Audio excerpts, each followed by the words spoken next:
The West Side. We shout out to my nigga G5. D-Body all the way. East side, yeah, nigga, it's the West Side. West Side, yeah, nigga, that's the best side. West Side, shout out to my nigga G5. G5, he all the way up on the East Side. East Side, yeah, nigga, it's the West Side. West Side, yeah, nigga, that's the best side. Best side, shout out to my nigga G5. G5, he all the way up on the East Side. East Side, yeah, nigga, that's the West Side. West Side, yeah, nigga, that's the best side. Best side, shout out to my nigga G5. G5, he all the way up on the East Side. East Side, yeah, nigga, that's the West Side. West Side, yeah, nigga, that's the best side. Best side, shout out to my nigga G5. G5, he all the way up on the East Side. East Side, talk to me there. What it do, people? I see you, Jedi. What's up, Imlo? Major Key, what it do? Boxing Nerd, what it do? Sammy boy, that's my boy. Holla at your boy. Pull up. What it do with the flow? Yeah. If you got some problems, pull up, get some stuff. We in this bitch. You know it, bro. Yeah. Sorry for the wait. What it do, man? West Side, yeah, nigga, this the best side. Best side, shout out to my nigga G5. G5, he all the way up on the East Side. East Side, yeah, nigga, this the West Side. West Side, yeah, nigga, that's the best side. Best side, shout out to my nigga G5. G5, he all the way up on the East Side. East Side, yeah, nigga, this the West Side. West Side, yeah, nigga, that's the best side. Best side, shout out to my nigga G5. G5, all the way up on the East Side. East Side, talk to me there. What it do with the business is, man, you already know who it is, man. It's your boy, DT3, the Boom Beezy, and I'm back at you again with another Boxing Talk podcast, Boxing Talk 191, NBBC Forever, Contenders versus Contenders. You know what I'm talking about? What's up with you, Drake? What's poppin'? What it do with the folk? Just had to pop up with a live real quick. I got a lot of shit to get up off my chest. I don't plan on being live for too long because I know some people, got shit to do. You know what I'm talking about? So I just wanted to make it quick. I wanted to start off by speaking about Virgil Ortiz.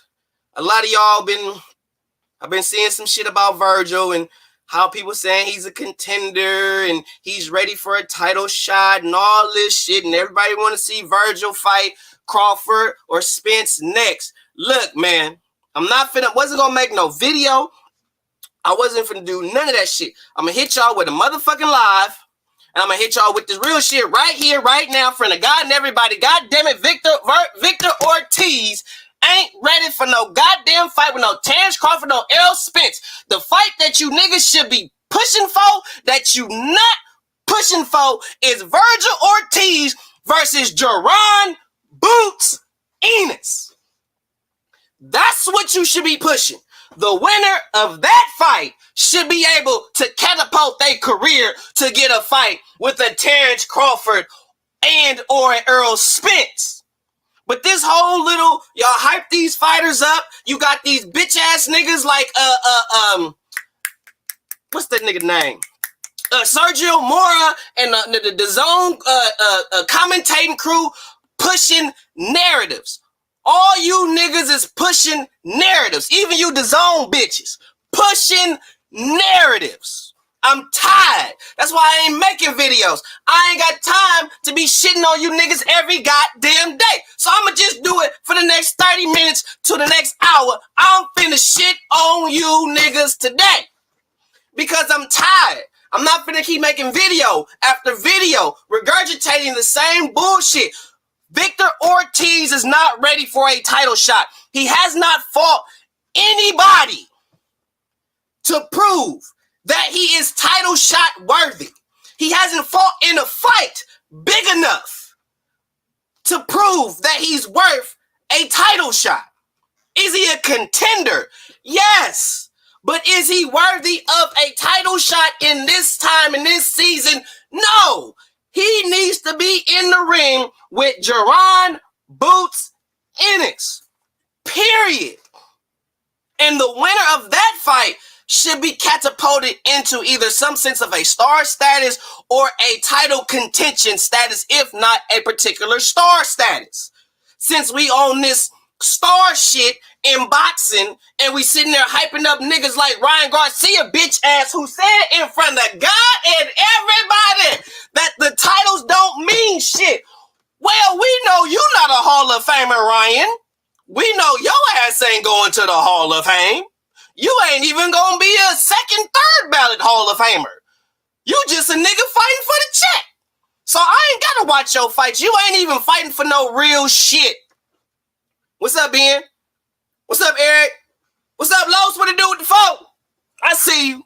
I'm just ranting right now. But anyway, so I ain't watching no more Ryan Garcia fights. The only Ryan Garcia fight that I would actually watch just to see how it's going to turn out is if he fight Tank Davis. Any other Ryan Garcia fight, I will not be watching it. Ryan Garcia is nothing more than a fraudulent boxer trying to milk the boxing game and using his Mexican star status to do it. He doesn't care nothing about true accomplishments or true accolades in the sport. That's like a motherfucker playing football and don't give a fuck about getting a ring. As long as he's popular and he on a good team, he don't care. Or a decent team to make him look good. He don't care about championships. As long as I'm on the team that's going to make me look good, as long as I'm averaging 10 catches, 100 and something yards a game, I ain't tripping. We could lose every fucking game. I know I got my stats up. I don't care about going to the playoffs. I got my stats up. That's Ryan Garcia, bruh. Mac Mob, what it do with the folk? We got the Mac Mob, baby, in the building. What it do with the folk? Matter of fact, feel free, Mac. Feel free. Hold on, let me hit you with this link. Mac Mob. Mac Mob, Major Key, and any of my real YouTubers out here, you're more than welcome to join the panel. Anybody else, I'm not fucking with you. But I'm fucking with the Mac Mob, baby. Holla at your boy. But I ain't watching no Ryan Garcia fights. You kiss my whole ass. I ain't watching not near no more. Because at this point, people, they are putting fights that they know these fighters are going to win. The fight with Victor Ortiz just yesterday, bro, they knew he was going to win. I knew he was going to win that fight after the second round. After the second round, I knew what was finna happen. I knew how it was finna turn out. When I saw how I can't remember the dude's name, how Victor's opponent was looking, how he wasn't sharp, he had no pop on his punches, none of that shit. None of it. There was nothing about dude that was going to be a significant threat to Victor Ortiz. These dudes are fighting cats that are no longer a fucking threat to them. They're not a threat. So, and then people have the audacity, because I ain't watched nobody. I'm not really watching motherfuckers like that. The only people I'm watching is like Blood Boxing, Reaper, Myron, Andrew Tuck, Jay Beasley, Mac Mob, Rebel Life. You know what I'm saying? I watch my niggas.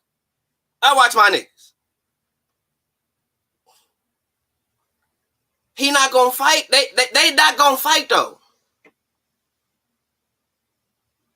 Oh yeah, I see you, Mac Mob. Do your thing. I'll be here for a little bit. Take your time.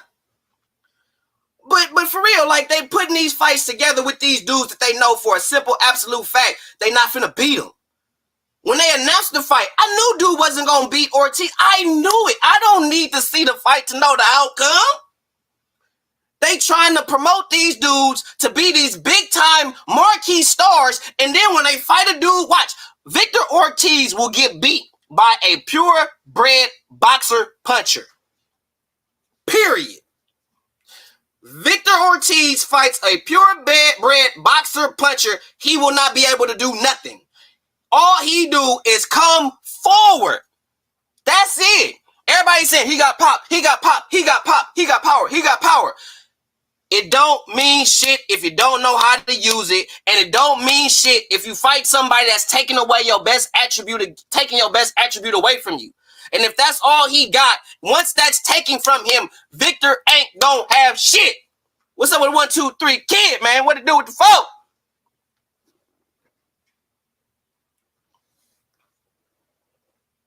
Virgil, Victor, whatever the fuck. The Ortiz motherfucker, he can't beat nobody that is a pure boxer puncher, bro. He can't. Once I saw that first, I said, bro, he finna whoop this dude, bro. Virgil finna whoop this dude. He finna get him. This ain't even finna, like, I don't even need to watch this fight. I don't need to watch and see where his weaknesses is. I could see it within the first round. He come up with the high guard. He walks you down and he wings it. Bro, Mean Machine put pause on Virgil. Mean Machine put pause on Virgil, bro. If you look at Virgil before the fight, look at Virgil after the fight, look like two different motherfuckers. And if Mean Machine could do that, what you think somebody with some actual skills gonna do to him? Real skill. Decent enough power to keep you off of him. See, the thing is, y'all get caught up on what power is versus what power ain't. Mean Machine is underrated. People forget that Mean Machine was what? I think what, top 10 or top 5 when Terrence Crawford fought him. Credit for fighting Mean Machine at that time. You know what I'm saying? But he got slapped by Terrence though. I'm not saying that he didn't put up a good fight against Terrence, but he got slapped by Terrence. Period, point blank. So if a fighter of that caliber is able to do that, and Mean Machine does not get the proper respect that he deserves, everybody looks down on him for whatever reason, but he's a hell of a fighter. Because Virgil Ortiz even said Mean Machine was a hell of a fighter. Y'all gonna go against Virgil? What he said? Because y'all quick to harp on what these fighters say like it's the fucking gospel. Y'all believe everything, damn near everything, that these fighters say. You fanboys. Y'all believe all that shit. What's up with Dago? Jedi, what to do with the folk? Man, feel free to slide on the panel, Jedi. You already know what's up. So I'm personally, I ain't for all this bullshit. Like this the Charlo shit. I ain't for that shit either. These cats get in here and they build their careers off of fighting no-name opposition. No-name opposition. Then you fans, because they're fighting no-name opposition, y'all get behind these dudes, think they the second coming to Jesus, and then as soon as they fight somebody that's actually really worth something, they get their ass whipped. None of these dudes are beating dudes that no one thinks they could beat. They can't beat them. How many fights have Virgil Ortiz fought in? And watch somebody come with some bullshit when I ask this. How many fights Virgil Ortiz fought in where he was like, I don't know how that's going to go. I think dude going to get him. How many? How many fights has Errol Spence fought in where y'all was like, hey, I think dude going to get Errol. I don't think Errol going to have an easy fight with that fight. I don't think it's going to be easy for Errol. What's up with George? What to do with the folk? How many? The problem is, y'all don't even know what these fighters are made of. I repeat, y'all talking all this shit, hyping these motherfucking fighters up just because they either fast or they got some strength to them, but you don't even know what the fuck they made of. Ryan Garcia is made of sugar and spice and everything motherfucking nice. That's why he can't deal with the mental issues of being in the sport of boxing. When if you really know about the sport of boxing, you know that the sport is 80 to 90% mental and 10 to 20% physical. So Ryan, you already lost. You in the wrong game. Because the fighters that came before you had way more mental issues than you, homie, and they didn't have nobody to talk to about their mental instability. Fortunately for your Latino ass, you got it like that. You can go talk to somebody. You can go make a conversation with some people. You can do that shit. But the fighters of old, and my man right here, Jedi, can vouch for him because he know about the Hagglers and the Hearns. If they had mental health issues, I'm sure they had to deal with it in their own time. But they wasn't backing out of no fights for mental health issues. Correct me if I'm wrong, Jedi. What to do with the fuck? What's going on, Boom Man? Nah, I can't correct you, man. You spin them facts, you smashing motherfuckers. Yo, all I gotta say is this: Virgil, just like you're saying, everybody want to get behind a guy that it's only because they possibly haven't seen styles and victories, and you know what I'm saying, as to what we've seen. You know what I mean? These guys are new age fighters. I think I saw somebody's comment. It was an excellent comment where they said they're basically cover girls. You know what I'm saying? Which is true. You're correct about what Ryan Garcia has, which is nothing on the table at the moment. So is Tank and everybody, all of these guys, except for the ones that unified and almost went through their whole division, which are few, not many. But I can't vouch for Virgil Ortiz because he was getting touched up yesterday. Terrence Crawford is a different beast, bro. He's a different animal. This man has mid-range, long range, and he's got a good inside game too. If people want to say, "Oh, but the mean machine touched him up," right? It's boxing. You're gonna get touched up, right? You know what I'm saying? It's gonna happen. That's why I don't believe in that thing. Hit and not get hit. No, it's more like what Bruce Lee said. In order to hit, you must get hit. That's a fact. If you're going in there with a jab, it's a possibility you're gonna get hit with a hook or a jab thrown over yours. That's a fact, and you're a fighter. You know this. I'm retired as well. You know what I'm saying. So the thing here is that a lot of these guys, they like to ride the wave. That's all it is. It's just wave riding. As we're just basically speaking facts and doing our research and actually know how to watch boxing. A lot of these guys watch a fight where it's like they only watch the head movement. You've got to watch the whole body, son. You got to watch the whole body. And I'm gonna teach a lot of these casuals out there, just like we have been, Boom Man. You know how we do. This is how you watch a boxing match. You got to watch the chest part, bro. Yep. You got to watch the chest. You don't watch the head. Exactly. You know what I'm saying? So it's to a point, my brother, where you're absolutely correct, man. I'm glad you out here. You know what I'm saying? Washing motherfuckers' knowledge with the truth, because a lot of these guys, man, they don't have what it takes simply because, and it's not the fight fans' fault. So I don't want nobody to get hurt. It's their fault. They don't live that boxer's life. It's not very hard to live a boxer's life. Look. If you work for sanitation, you work in the sanitation life. That means your ass got to be up at 4 a.m. What time you going to sleep? At 9 o'clock at night. 9 o'clock. You know what I'm saying? You know what I'm saying? Because you gotta get up early. The same thing with these motherfuckers. In order for you to get hard, in order for your body to be calloused, in order for your knowledge to grow, you know what I'm saying? Within the sport of boxing, you surround yourself with people around your work. You speak to the ones that have already retired and have already graduated. You surround yourself with legends. You know what I'm saying? Look who Terrence Crawford was hanging out with when he went to UFC, son. Mike Tyson. That's a student of that's a student of the game. He knows his boxing. So that vast boxing knowledge is very important for these guys, man. You know what I'm saying? Mm-hmm. And they bank on these dudes that got power and speed. I'm gonna get you in a minute, Pete. Give me a second. They get to these dudes that got power and speed, and they hype these dudes up like they the best thing out. And the one thing, me being who I am, and Jedi, you can vouch for it too, because you know as well, I'm looking at their defense. Now, granted, you gonna get hit, but some of you dudes get hit too much, or y'all get hit with the same type of punch. Hence, a Ryan Garcia. I like how you did that, Ryan. How you made it known that you have a vulnerability to the left hook. I like how you exposed that. You let that be known. You still have a vulnerability, Ryan. You still fight too tall. You still don't have no head movement. You still could get caught with some stupid hot shit. It does not matter. So I'm not sold on no fucking Ryan Garcia because he have dudes put on body protectors and he wants to punch to their body and he got these dudes all hurting. Got people thinking he got all this power. He ain't fought nobody. I'm gonna tell you something. Once I saw Luke Campbell put you on your ass, Ryan, with a weak ass overhand left, I knew right then Tank gonna kill you. He's going to kill you. Oh yeah, he put him on his pelvis, and I think that's what fucked his head up because he said, "Damn, I thought this was gonna be easy. I thought my youth and my speed was, nope. That man put you on your pockets. You caught a little depression. You were supposed to fight. I think if I'm mistaken, Comey at the time, right? He was supposed to fight Comey at the time."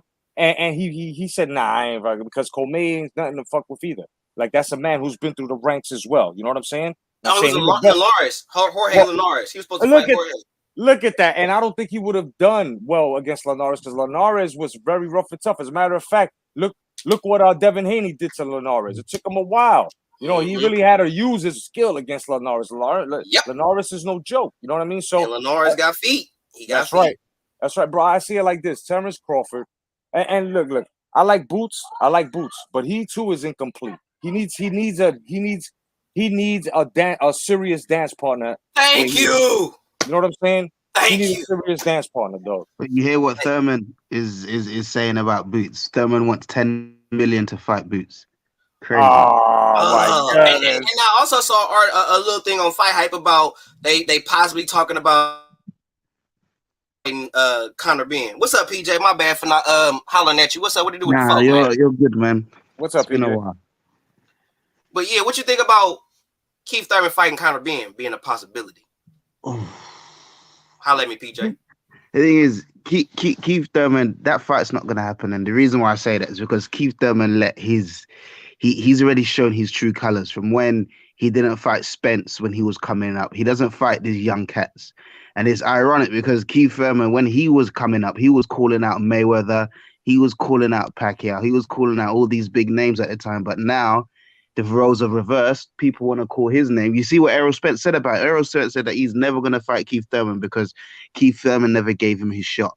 And it's the same thing now. Keith Thurman, I don't think he's going to, I think he's going to sail into the sunset, probably go to 154 and fight Danny Garcia or something like that. But he's not going to fight. He's not going to fight any of these up and coming kids, man. What I will say is I liked what I saw with Danny. I gotta speak on that. But Jedi, what you think? Before I speak on that, I want to get Jedi's opinion of Conor Ben fighting Keith Thurman. What you think about Conor Ben fighting Keith? If it's a possibility. Well, gentlemen, I saw the little interview that he had. I think it was on another boxing platform, not Floyd Hype. I mean Fight Hype. Said Floyd Hype. And Conor said about Thurman, he said, why don't you just retire? Simply because of what, this gentleman here, PJ, had said that his star has sailed. I mean, look, you go into sabbatical. The only noble thing that he did was give up that WBA so he won't stop anyone's career, but kept the WBC. Okay, respectable, no doubt. Came back. What happened? Pacquiao fight, lost it, retired again. Now this is where he is. So him coming back fighting a Ben who has been active, he'll get his ass whipped. So I don't think off of that right there, or for that whipped cream off that cake, I don't think that's gonna happen. Ain't no lip smacking for that match. It ain't gonna happen, and that's gonna be Keith Thurman's way of getting out because Keith Thurman's not ready for these guys. He might go to 154 and beat Danny Garcia because he's had Danny Garcia before. He knows his style, but at the same time, I don't think that fight is gonna happen. I agree with Miss PJ here. I don't think it's gonna happen, and that's what Keith Thurman, $10 million, bro. He's not worth $10 million, bro. This is what I hate about these guys, bro. You guys don't put out enough to tag yourself in the millions, bro. You're lucky you're getting 1.2, bro. Man, it's ridiculous. It's like if Jedi is the star, and I fight PJ, and they offer me $2 million to fight PJ, and then Jedi's the champ. Me and PJ come to either PJ wins or I win or whatever. The winner of that fight gets to fight Jedi. And let's say that PJ wins and he says, well, I want to fight Jedi now. And I was like, okay, we're going to give you 2.5 million. Like, whoa. I just fought DT3 for that. I just fought DT3 for 2.3 million. And that was just a contender fight. You want me to take the same thing to fight for a champion? You want me to take the same pay rate to fight a champion? Nah, I want more. If I took 2.5 or 1.5 to fight DT, then I want 10 to fight Jedi. It's like, wait, what? Yeah, and it's ridiculous because this is how you negotiate. This is from the 80s. This is from the old school. You take what you're given. If you're a contender fighting, if you're number one and you're fighting the champ, he's offering you 2.5. You take that 2.5 instead of asking for 10, and when you conquer, the kingdom is yours. Now you call the shots. Now Right. you raise the prices. You know what I'm saying? You got to be marketable. A lot of these guys love talking about seats and asses. These guys are not doing that. So I don't know where this business is going. Boxing is a business. Yeah, boxing is a business. But if you don't have the goods, bro, your business is going to shut down, bro. Period, point blank. Boxing is a business, but you make business by making fights. Boom. Simple. You want to do business? Make the fights happen. Make the fights that people are bitching about. Oh, people are bitching. They want to see it. What that mean? We want to pay for it. Right. Right. And now these fighters have to, and the promoters and the sanctioning bodies and everybody that's down with the pay-per-view splits and all that stuff, they have to understand exactly why we are illegally streaming your shit, bro. You ain't worth the fucking dollar or the overtime that motherfuckers that are out here trying to feed their families and shit. You know, like these guys don't understand. Sometimes people got to put in overtime in order to make the money to make their fight parties. You know what I'm saying? In order to get the pay-per-views. And this is a product that's tradition. Bottom line, it's more traditional than baseball, football. But now it's squandered, it's prostituted. So it's like, you know, in order for that shit to happen, people got to stop buying these fights, let them lose the money so they'll know. Bro, you give us the fights that we want, not the fights that you want. That's just like what's going on with Disney right now. You got a bunch of certain time motherfuckers up there trying to tell us what kind of movies we want. Meanwhile, we're like, nope, wrong. Star Wars. Thank you. That's exactly what I'm saying. So it's like these guys, you know, us fight fans, bro, we are the employers, whether you want to believe that or not, because where do you think they get their little mansions? Where do you think they get their little tight jeans from? Where do you think they get the money to go party to kiss other niggas in the mouth from? From us, bro. Yeah. You know what I'm saying? Yeah, you know what? I agree. I want to see Fondura versus Charlo personally, but Fondura is a big, lanky, lurch, hard-hitting motherfucker. That dude reminds me of a Spanish Tommy Hearns in a way, bro. The way he extends, oh man, bro. He's gonna give problems, man. He'll give Charlo problems. I think that's why he's not. If you notice, the fighters that pose the biggest threats, they don't know nothing about them. If you notice, every dude that has a decent name, when you bring up a fighter that's an actual threat to him, I don't know who that is. Who's that? Oh, facts.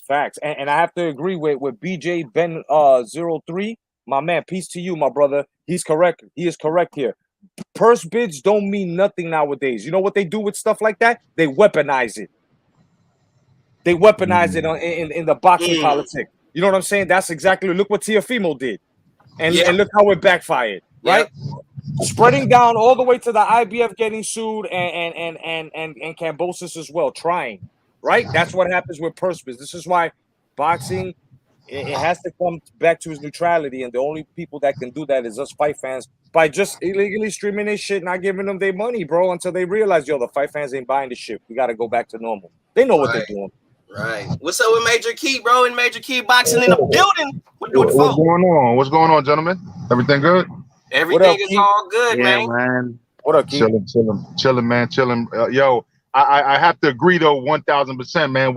I've been saying this for a minute too, man. Like we need to boycott these fights, bro, because at the end of the day, people keep on purchasing it, right? And we got to be honest. A lot of the casuals are the ones that are kind of doing that.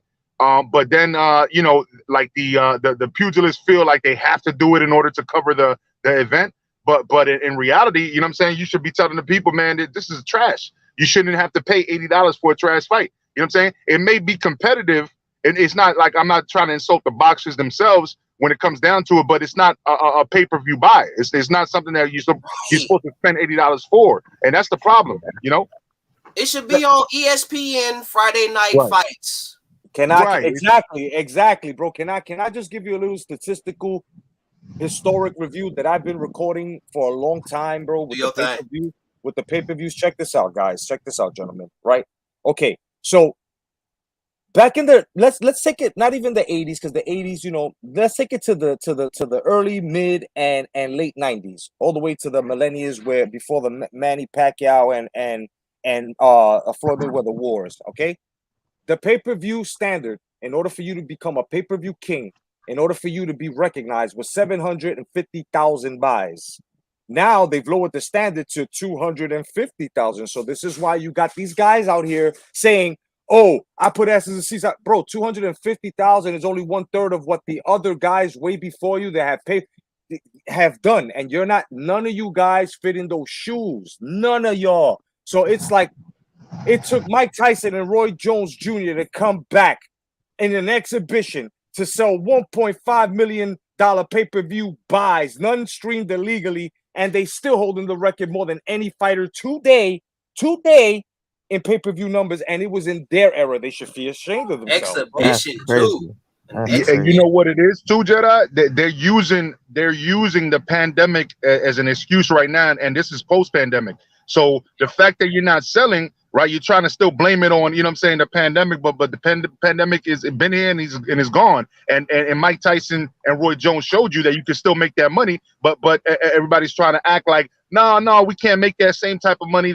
But you can if you put on a quality fight, but they're not putting on quality fights. And that's why the UFC are just winning right now, because they're just putting on fights that that people want. But if you look at the ranking system in the UFC, they have to fight you. If Major Key Boxing beats everybody in the division, he's the #1 contender. Whoever is the champion has to fight him. Period. There is no money, no this. You better take whatever Dana give you and shut the fuck up. Well, that's also what I was saying on like I think it was 4 lives ago, right? I was saying to myself and the fight fans and shit. I was telling them, okay, so we're gonna talk about basically pay-per-view sales, but then at the same time, what happened to the ranking systems? You see, because from what we know, the WBC has been sued by one fighter for $40 million. I don't know if you guys remember that, for taking his ranking away, which was, I think he was ranked #2, and they took him and they skipped him. So now what they do now is they got you in these slave contracts where they tell the fight fan there's a ranking, but then there is no ranking. And I'm not talking about going to box rec. No, I'm talking about the official rankings to these sanctioning bodies. There are none. Because I tell you right now, Can anybody, and I challenge anyone, nobody, I'm undefeated in this shit. Can anybody show me a correct ranking system, please? In every weight, you can't. With every sanctioning body, you can't. You know what they do? Just like they weaponize the purse biz, they weaponize the rankings, meaning they'll tell you 3-4 months, yeah, this guy's ranked #3, Then all of a sudden, after those months pass, he got a fight because he just finished knocking somebody out. He's a hot commodity. Oh, no. He's ranked #3 now, and the other guy that was ranked #3 is now ranked #9. Get the fuck out of here. If the guy won in the same fashion, how you taking his ranking away? Because these casuals don't understand the ranking system. This is why they don't use it. Yeah, just like how you could be a pound-for-pound fighter just for winning a title or a unifying division. You become a pound-for-pound fighter. You didn't fight in multiple divisions. You fought in one division. You unify the belts, or you become undisputed, and they put you on a pound-for-pound list. I don't agree with that. I understand when you become undisputed why they might put you on there, but because you popular, you shouldn't be on the pound-for-pound list. I think you should be on the pound-for-pound list, in my opinion, because you transcend divisions. You can fight in whatever, you actually have fought in whatever division. Like the fighters of the old that they made pound for pound, they fought in hella divisions. Sugar Ray Robinson fought in multiple divisions. Yep. You know what I'm saying? So did Tommy Hearns, so did Hector Macho Camacho. So you know what I'm saying? I mean, the list goes on and on, kid. Yeah, a lot of these guys are not even ranked, and then all of a sudden, because they want them to be like the next the next fight, somebody gets in one of these sanctioning bodies' ears, and all of a sudden they're ranked now. And you can see that shit. Like if you can pay attention to the rankings, you can see like out of nowhere with no fights happening, right? Like even if the person didn't fight, all of a sudden they just move up on a random Tuesday. You know what I'm saying? Yeah, what you were saying. In the rankings, and you're like, what the hell just happened? To back up literally what you were saying, I normally go on Box Live to check the rankings. And Keith Thurman, who was out for 2 years, right, struggled against, he wasn't ranked in the WBC, struggled against Mario, was it Barros? Yeah, the one that got knocked out by Gervonta Davis, right? Yeah, watch this. Yeah. Now, so tell me why Keith Thurman is now #1 ranked in the WBC. See what I mean? See, weaponized. Hey, tell me. Someone needs to tell me. Hold on, let me share this real quick with y'all. This is hilarious. How they just go on Box Live, and then you'll see the rankings there.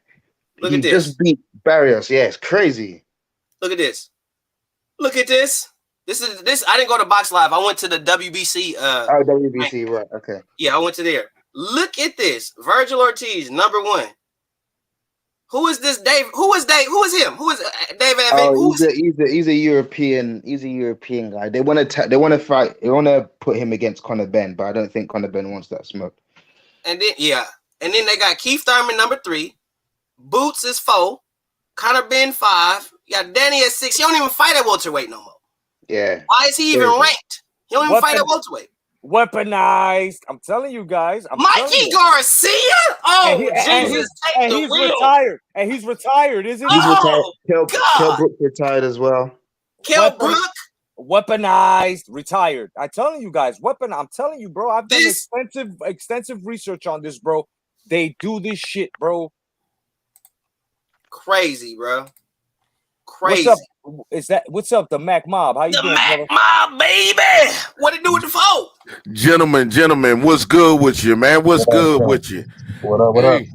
Hey, man, I gotta give my respects off the top, man. When you come through the door, man, it's my first time out here, man. DT3, the boom, man, in the house, man. I appreciate you, man. Y'all out there, man, please hit that like button and subscribe to the channel, man, the D33, man. You hear me? Y'all do that for me, man. I want to salute to the whole the panel, the Jedi, Major Key Boxing, PJ, all y'all out there, man. Y'all out here cooking like a motherfucker, man. Y'all cooking with bacon grease out here, man. Yeah, I'm about to bring Mike Tyson up in this motherfucking No, you got to bring the macho man. Oh yeah, bro. Yes, sir. Yes, sir. Bob, what you think about, since you just got here, I need your take on the Virgil Ortiz fight, and how do you feel about him calling out a fighter like Crawford and Spence, and he hasn't fought in a fight that has a big enough magnitude, in my opinion, to where he should feel he deserves that fight. But do you think he deserves that fight? And if so, why? Okay. To be honest, I missed the fight, man. I had some shit to do. I missed the last fight. I've been looking at Virgil though. When we say deserve, we all know we want to see Spence versus Crawford. That's it. So we don't want anything to take the place of that, first and foremost. So I believe you guys are saying other than that, right? Right. Is that what we going with that? Okay, yes, so y'all was just putting up the rankings. So there's no legitimate ranking system to sit back and say, well, okay, well, this guy deserves, that guy deserves. I just think a title alone, him, Boots Ennis, Conor Benn, I like to see all those guys get a title shot. If they don't get a title shot, I like to see all those guys fight each other. Thank you. Shit.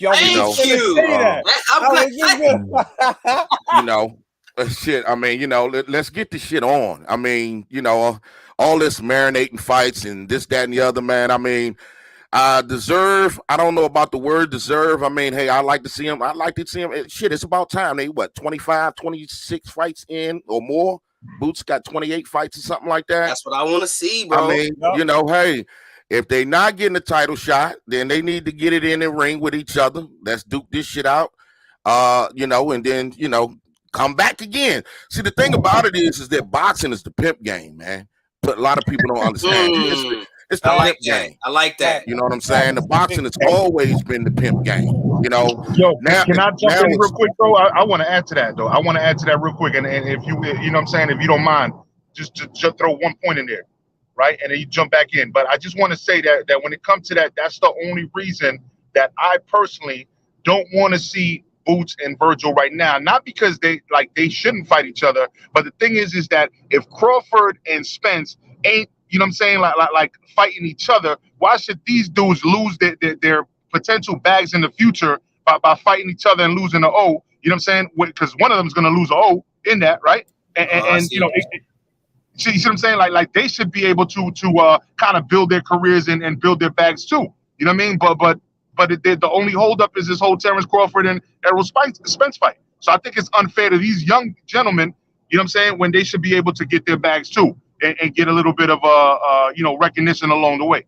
Exactly. I just want to add something to a gentleman here by the name of G Double T Boxing. All right, you say Virgil hurts Crawford. He beat up Mean Machine worse than Crawford did. All right, you got to understand, sir, that's a triangle theory.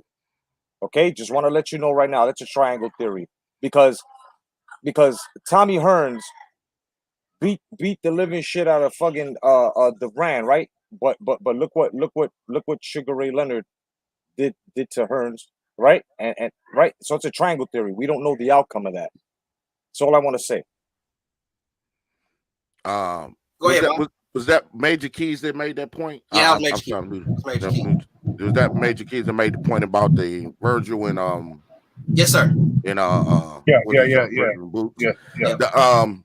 understand what you're saying. The only problem, I ain't gonna say a problem, was the only thing, my point that I have with that is that we got to come out of the realm of thinking that you lose one fight, you done. That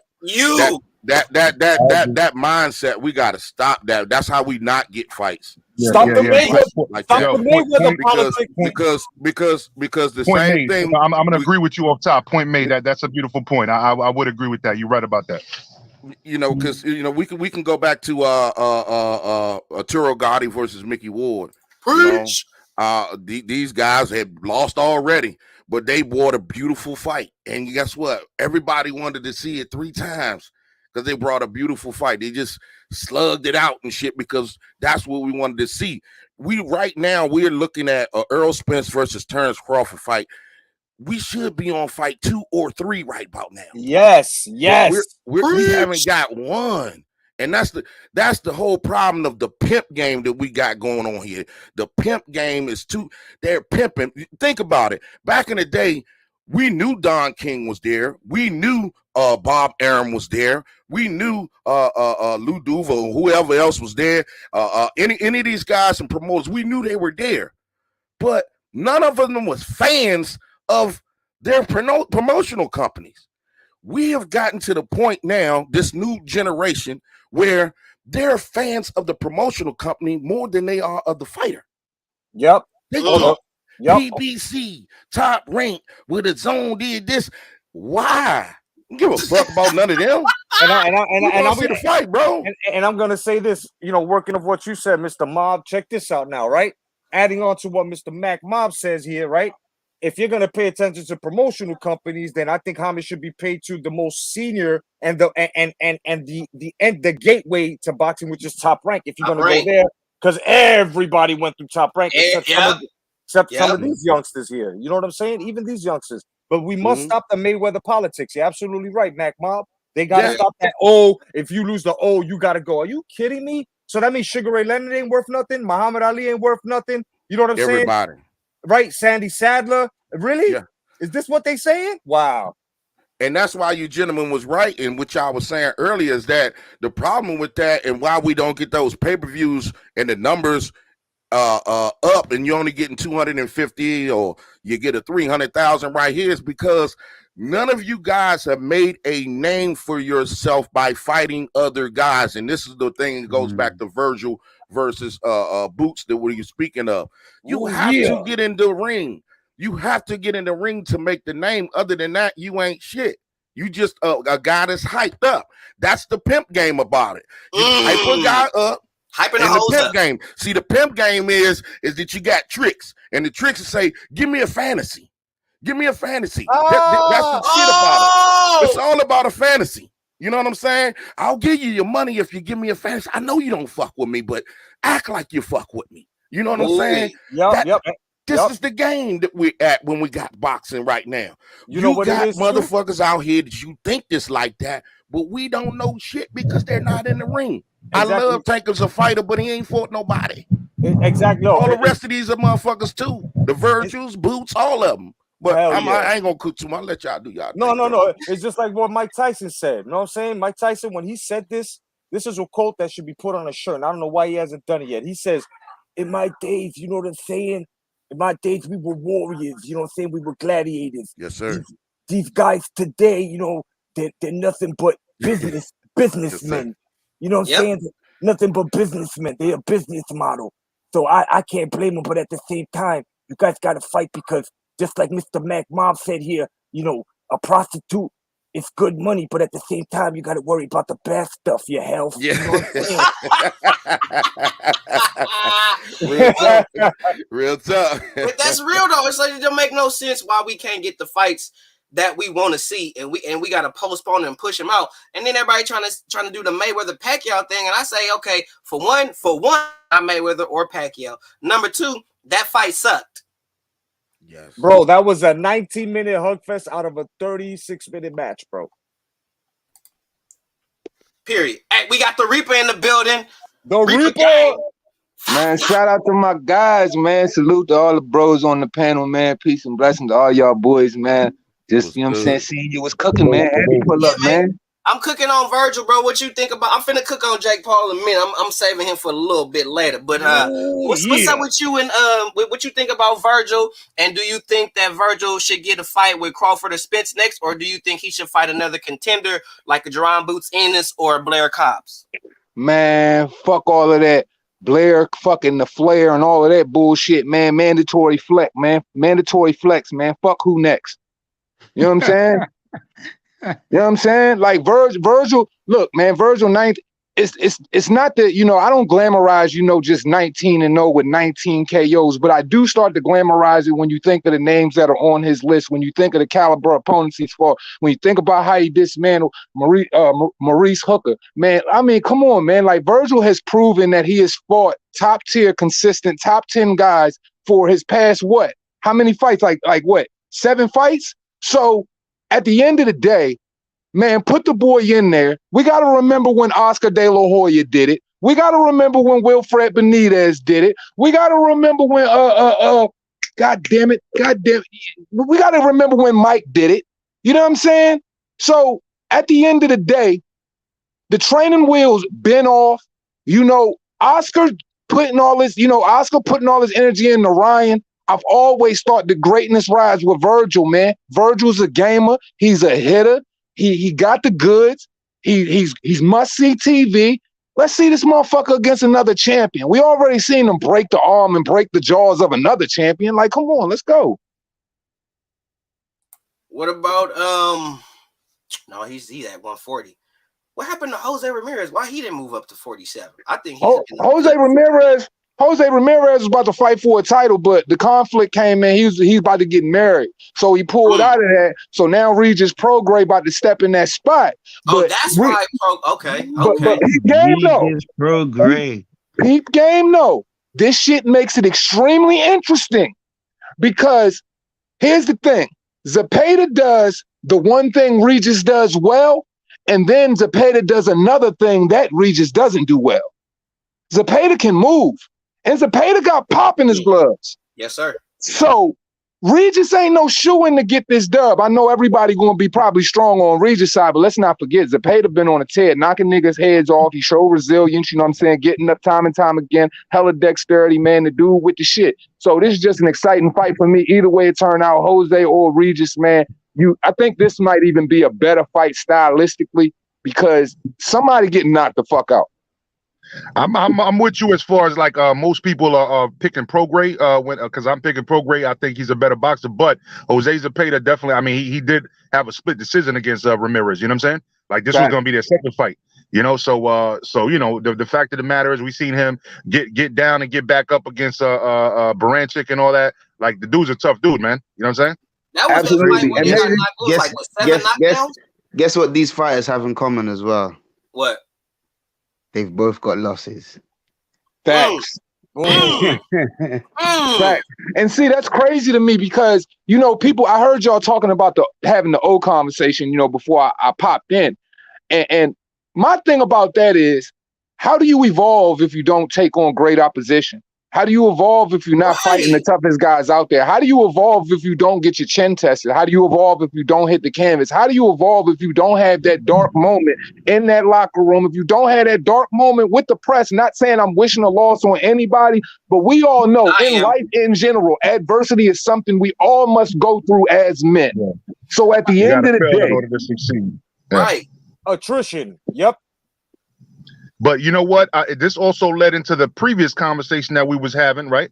Right. You know, but before even that, as far as the O was concerned, which is that's why I immediately agreed when he made that point, because I'm like, yo, that's absolutely facts. But also going to the casuals paying $80 for a trash fight. You know what I'm saying? Like, and again, not to try trash the fighters themselves, but just saying like, yo, this is not a pay-per-view worthy of fight. You know what I'm saying? This should be free. You know, but they're demanding that we pay $80 for it, right? And so at the same time, like the same way that we need to like kind of like put our foot down and tell the casuals, yo, this is not worth buying. You know what I'm saying? Y'all crazy for buying this. We also need to let them know, like, hey, listen, because I know that my friends, you know what I'm saying, the casual ones that they come through, what you mean this person, you're gonna watch that fight? I thought that they was trash already. I'm like, what you mean they trash? Oh, because they got a loss. No, bro. They got a loss against a good opponent, bro. Like, you know what I'm saying? It's not like their career is done. They just lost that fight. That's it. Right. Exactly, You know? exactly. Like I tell brothers, man, you know, that watch the sport and shit, the young guys. I'm like, bro, that L means two things. It's a loss, and most of all, most valuable, it's a lesson.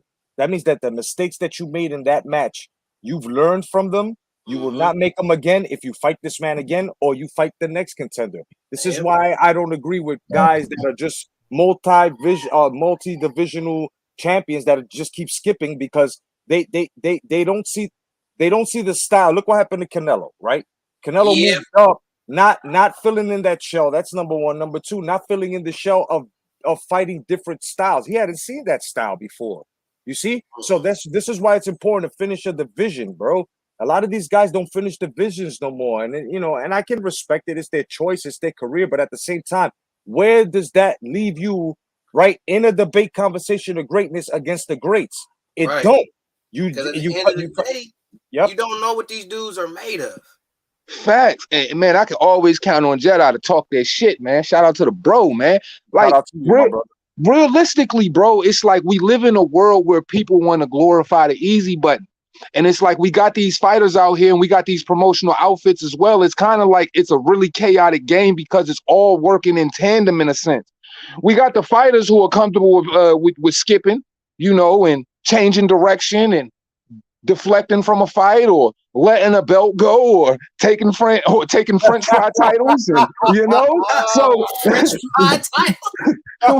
you got building their own McDonald's franchises out there, Sonic for some. But I'm just saying, when you got dudes doing stuff like this, and you got, you know, promotional outfits, and they get behind it and they back it. It was like when I was telling you, Boone, I was like, yo, when if Bud Crawford went to PBC, like the PBC wouldn't have to be on the defensive so much when it comes to their promotion, because every time Tank Davis go out there, if he performs well, of course they're gonna say some fly shit.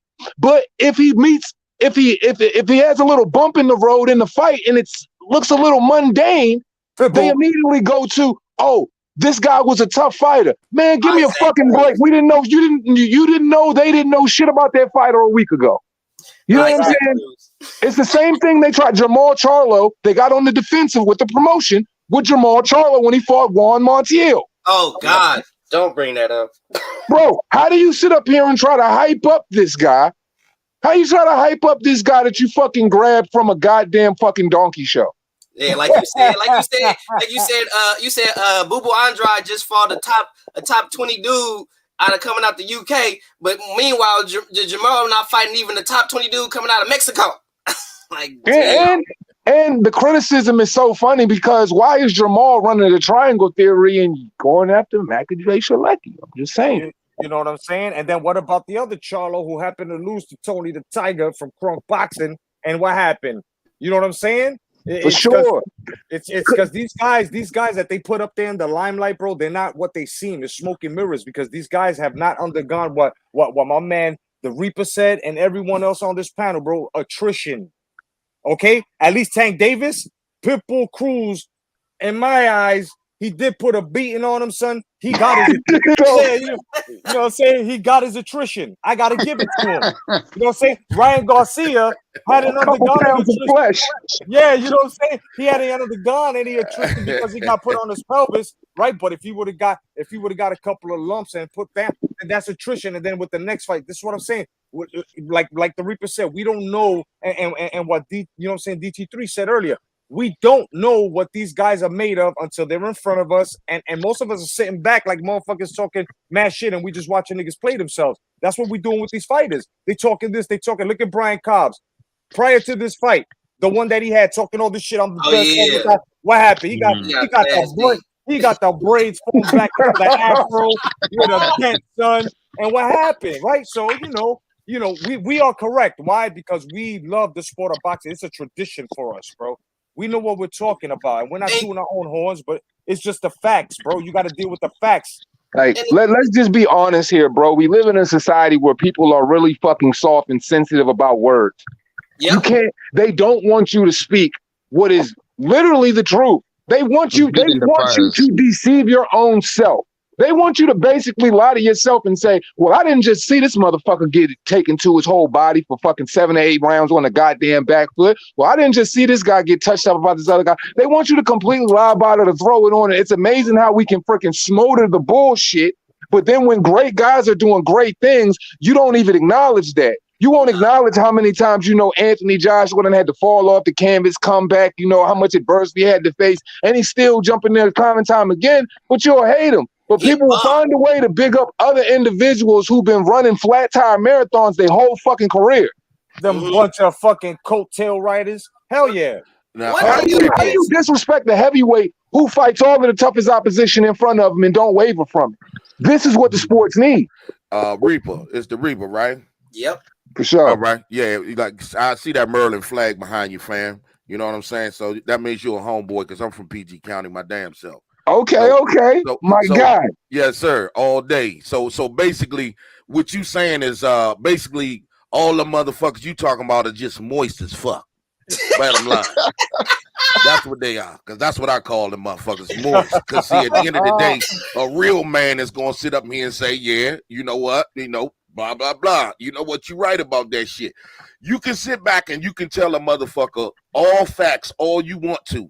They're not going to go with that shit because they moist. These motherfuckers are soft. They're not going to go that route with it. You can sit there and push all the facts you want to, dog. They're not going to go with you because it doesn't fit where they want to go. The truth can come out to them dead in their motherfucking face, and they still going to lie to themselves because they not man enough to tell the truth. They will sit back and say, you know what, Tank Davis is a 3-division champion. You say, from what? Them motherfuckers is Reggie belts, bro. But they will believe that shit because they moist as a motherfucker. Because they will still find a way to go with their narrative because they love Tank so much, or Earl Spence, or whomever. And now you got promotional companies and the PBC, and this motherfucker deserve that, and you not spending none of their money and all this other dumb shit. Hey, yo, Mac, check this out, right? He talking facts, man. Yo, Mac is talking facts, and it's the truth, and I'm gonna be a testament to what you're saying. Can you believe that motherfucker said that Tank Davis was better and is better than Hector Macho Camacho was? Can you? Yeah, I heard that. Yeah, exactly. How we get there? Because he got a belt. Because he got a belt and he hasn't lost yet. That's why. It's crazy. Hey, where he get a belt from? I thought he got rid of the 130 belt. Hey, listen. Just a couple of weeks ago, I remember having a dispute with this one person on the channel, and literally, he said, "Nah, he's a 3-division champion." I'm like, "Okay, so who's undisputed at 140?" Josh said, "Okay, so who's undisputed at 135?" Okay, so then how the hell does he have belts? And he's are you thinking? Are you following me? And then finally it bloomed on him, like a fucking tulip, you know what I'm saying? In spring, you blew him off. You blew his whole head off, man. Bunch of wrist bending ass niggas, bro. Come on, son. Man. I'm telling you, the belts are coming out. I'm gonna fall back. Listen, Boom Man. Yo, salute to y'all, man. Boom Man, I'm gonna fall back. Appreciate you having me on, brother. All right, Keith. All right, Major. Man, look, man, them Franks and bean belts, man. That's all them joints is, man. Them joints is weenies and beanies, man.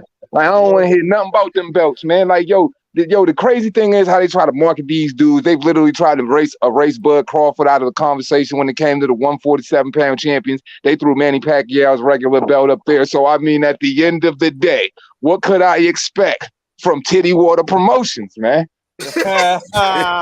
Niggas, hell no. Dirty water. Word up, man. It's the truth, though, bro. It's the truth, man. I'm waiting for Boo Man to get to fake Paul, kid. I'm gonna get to it in a minute. I just want to. I'm just gonna put the rankings up, the lightweight rankings. I'm gonna put them up. Where is Tank Davis is number 11? Ain't no champ. Devin Haney is undisputed. He's the champ. So I don't see where Tank is. Where Tank at? Yeah, and then you got Bell Pepper Nose LB talking about, oh, but Tank Davis he's the future. Man, shut up, bro. You're lying to us, and you're trying to sell us like my man Mac Mouth said, dreams. And do you know what LB also said? What he say? What else? He said that Rolly's number 2. Rolly. Oh God, man, look, man, this ain't Lord of the Rings. Stop trolling me, Slim. Like, for real. He said he thinks Rolly's number 2. Did y'all really see that tweet that LB did like last week? Nah, what did he say, huh? This shit blew my mind. When him and Oscar was going back and forth, and he told Oscar he'll put up $5 million to Oscar's $1 million. That some shit about I guess they betting on I guess who's the biggest star or who had the biggest gate between Ryan and Tank, and it's talking about he gonna donate the shit to charity. And I said, dog, so you mean to tell me you got $5 million? You just wait. You so sure you gonna win that you'll take the Oscars money and his $1 million, you gonna donate $6 million to charity, but you only gonna give Tank $1 and $2 million guaranteed. For real. Get the fuck out of here, bro.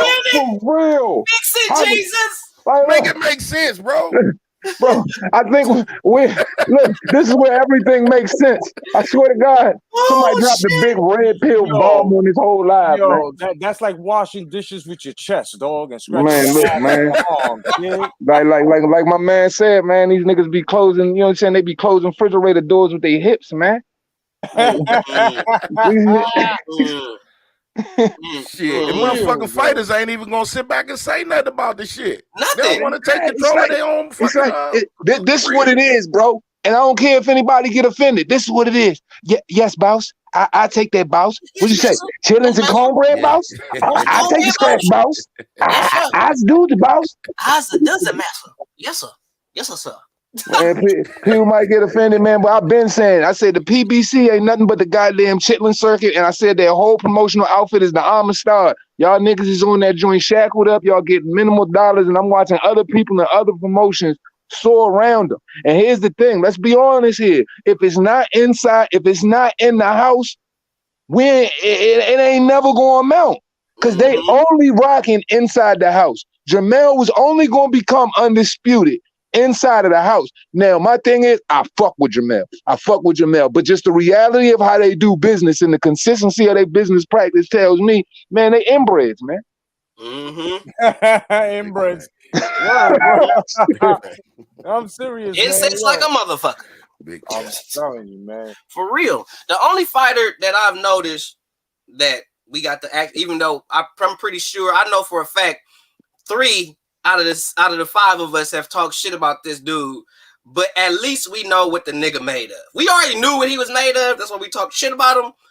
We didn't think we was gonna see it, but we actually got to see what Deontay Wilder was made of. Regardless of how he fight and how shitty he is, we actually know what that nigga made of. Man, that nigga got heart, man. He got heart, man. You can't take that away from him. And look, I definitely want to make this disclaimer now. Yes, sir. You know, I've talked monster shit about Deontay Wilder.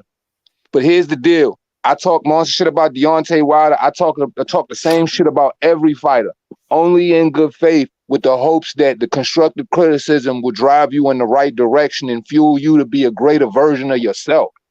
I never disrespect any other aspect of who this individual is, but as a fighter, you know what I'm saying? When I witnessed what he did against Tyson Fury, win or loss, and then, you know, the fact that he's coming back, he can do something great for the sport. He's excitement, but he's got to walk that path. And I mean, honestly, him coming back and taking the Nordic Nightmare, I'm cool with that. Cool with that. I like that. That's way better than the Spilkers, the Johan Duopause, and the other things he was doing prior to that. So, you know, I ain't got nothing but respect for dude as where he stand right now. If you're going to be a warrior, just conduct yourself as one. I have nothing more to say about you but good things, bro. Right. Because I won't say nothing. Everybody want me to say something about his comeback. I don't have no shit to talk about Wilder. I already knew what he was made of. I said that when he fight an actual real boxer that really got real skill, he gonna lose. Did I say he wasn't gonna make a fight of it? I didn't say that. I said he gonna lose. So he lost, and in his loss, he showed that he got grace. You know what I'm saying? He willing to come back and fight again. I didn't think the nigga was gonna come back and fight. I thought after he got his ass whooped the last time, that was it. I thought he was gonna do movies and shit. But yeah, he was talking like that. He was talking like that. But that's what the demons do in such a devastating loss in the time, man. You know what I'm saying? It make you want to. You know, the easy thing to do is deflect. You know what I'm saying, and turn away from where you know what I'm saying. You got your where you got your bells rung, bars. You know what I'm saying? At the end of the day, but he came back to it. My thing is, bro, conduct yourself. As long as you conduct yourself, man, properly as a warrior in this boxing shit, bro. I ain't got nothing. I have nothing to say about you because this is the deal. This is what they want. I truly believe this, y'all. I truly believe a bunch of these fans are happy Deontay Wilder is coming back, just so, you know, you have channels like mine and other individuals who so eloquently will put together some satire and really fuck him up. You know what I'm saying? And they really want the elements of, you know, the edits and the getting funny on Deontay Wilder with all his weird sound bites and his delusions. They hoping the delusions and the dumb shit come back. I don't wish that on no man. I don't care how he fall or how we come about it, bro. Everybody get a second chance with me, a third chance. Who am I? Who am I to act holier than now? You feel me? So at the end of the day, man, let that man shine, man. I ain't gonna disrespect him because boxing got carried away for a whole year, getting mad views off just disrespecting Deontay Wilder. That's not what boxing is about. Right, that's true. Right. That's true. I mean, yeah, look, he does deserve a chance to come back. You know what I'm saying? The only time I got dirty on him was when he started lying, and I was getting most of his fans. Then I was getting on his fans than him. You know what I'm saying? More than him. So it's like he could come back. I wish him luck. You know, I would like him to be a real American heavyweight champion. And what I mean by that is go into the next nigga backyard and fuck him up, just like the old timers used to do. You know what I'm saying? Take on all coming opponents and don't be too much about the politics like you were in the beginning because you're gonna lose. What's up, DT? Can I say my piece on this real quick? It might not be a popular decision. I mean, response to what you gentlemen has been saying. First of all, Deontay Wilder is a warrior. Let's put that out there right now. He's a warrior. Fact. He's definitely that. You know what I'm saying? I'm gonna give him that because what he done in the ring, you got to step in the ring and take that. You're a warrior, hands down. My problem I still got with Deontay Wilder for the shit that he did. Cause see, an ass whooping to humble your ass, but to make yourself be a man, when you come out and you talk this shit, you can always say, "Hey, I was wrong." I don't like what he did to Mark Breland. Facts. I definitely don't like that. At the end of the day, you ain't apologize to that man for that shit. Yeah. And if you standing on it, then you still standing on that. I didn't see what Mark Breland when you did that to Breland and said Breland did this with no evidence because no toxicology reports, nothing came in your system that you was drugged in that fight at all. But you want to say something about the gloves, but your man, what's his name again? JD's was in there. They got him on film. He was back there. Got on film, and when everybody say it, what you say? Oh man, JD's man, he don't really know nothing all about that. You know, you took up for him. You took up for him, and you still riding with him right now. So at the end of the day, the argument to that. Let him finish, Brian. Let him finish his point. Go ahead, man. So at the end of the day, you jump on Radio Raheem, you start talking to this day, we on the black shit and all that other stuff, right? You know, you put that racial barriers in there when you do your shit, but you fired that black man who was Olympic champ, probably the greatest Olympian, American Olympian of that's a fact. ever. Yep. Okay. and a 2-time fucking welterweight champion. You buried him and put dirt on his name. But JD's was in there and you took up for him. But you didn't apologize to that man that you did that shit to. And you want everybody to act like it didn't, that it didn't happen. I don't fuck with that part when it comes to Wilder. And I'm going to still stand on my part with him. I'm going to give him his love in the ring, but outside it, I'm going to just keep it a buck. Got you. Nah, that's 100. Now, when it come to that, I'm all the way with you. You know, that part right there, look, when it comes to us as men, bro, we got to hold each other accountable. And there's zero accountability on that, on outside of the ring on Wilder's behalf on that part, man. And like everything you just said, bro, I just second that, and I'm with you on it. I don't got nothing to say against what you just said. That shit 100. No, that's 100. Yeah. What's up, Brian? How you doing, Brian? Brian, what's your take, Brian? Holla at your boy. Okay. Right. To go back to what he said, right? If Jay Diaz does not know what's happening there, then why is he the one in there keeping an eye on shit? That's their fault. If there was any foul play, that's their fault if he didn't notice anything because he didn't know what was going on. If he was the one with the inexperience, why was he the one in there? Right? I'm not saying there was foul play, but that's the counterpoint to that, right? Why do you send a novice in there to do that job? That makes sense. Right? Yep. You know what else I don't condone? The twerking. None of y'all brought that up. That shit bother me. Because you old school, Jedi. You old school. Guys, I'm gonna have to go. Okay? I'll see you. Real talk. Man. All right, man. All right, P. But I mean, I was just keeping it boxing. You old school, Jedi. So I get it. You know what I'm saying? Nigga, I ain't fucking with no nigga popping his ass, man. Look, like I said, come back to the ring, man. Go back to the ring. Go ahead and knock somebody out. Do what you do, man. But look, man, all of the extra shit, bro, the two fruity booties that's making all your outfits, man, just go ahead and get you some nice trunks from, you know what I'm saying, like, Ray Mancini guy, something like that, man. Throw you on a nice little velvet joint or something like that. Come up to the ring. Stop playing. If you want to do that, and if you want to do that in the privacy of your own home, go ahead, right? As long as I don't have to see it. Right. Right. Next thing I want to touch on before I get to, like I said, I'm saving him because I'm gonna cook that nigga. But what y'all think about AJ fighting Usyk? How do you think it's gonna turn out? I'm going with AJ because I think AJ has gotten a little better and he does do better in rematches. But I'm a little nervous, to be fair, because I know Usyk, and Usyk is a very good shifty guy. I don't see AJ being able to move with him. AJ has to dictate the pace of the fight to win it. If he doesn't dictate the pace of the fight, Usyk is just going to murder him, and he's going to stop him within 6 to 8 rounds. Damn, man. Damn. Yeah. For that fight, I was on Jedi's show before, and I've talked on this. I think AJ will go in there and he'll try to blow his load in the first 4 to 5 rounds. And if he does not get Usyk out of there inside the first 4 or 5 rounds, I'm picking Usyk, maybe late stoppage or decision, right? I think he will try to push the pace. Can he keep that up if it gets into the 4th round, the 5th round?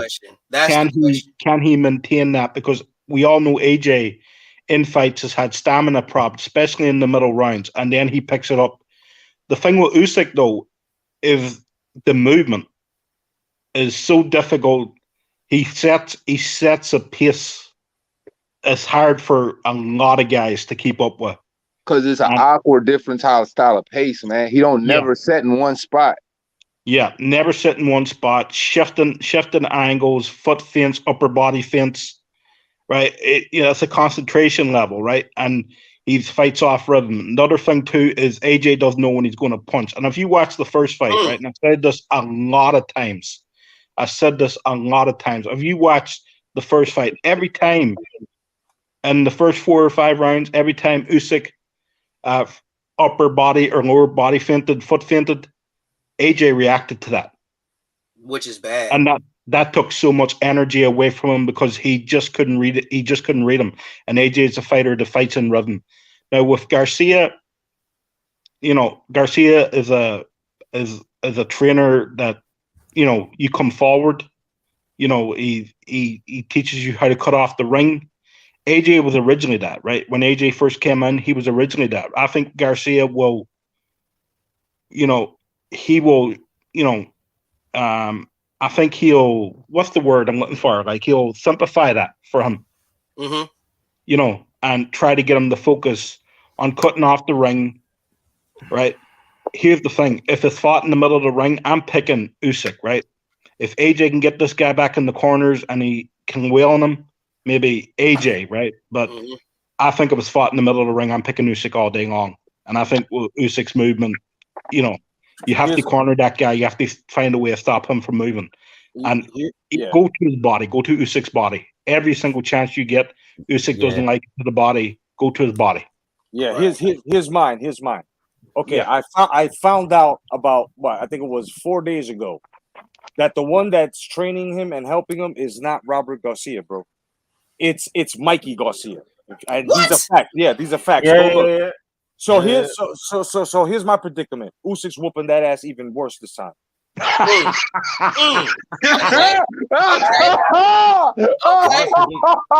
you saying like that? Hey, salute to Jedi for his bluntness, bro. That's why I love my dog, bro. That's why I love, bro. Win deep, bro.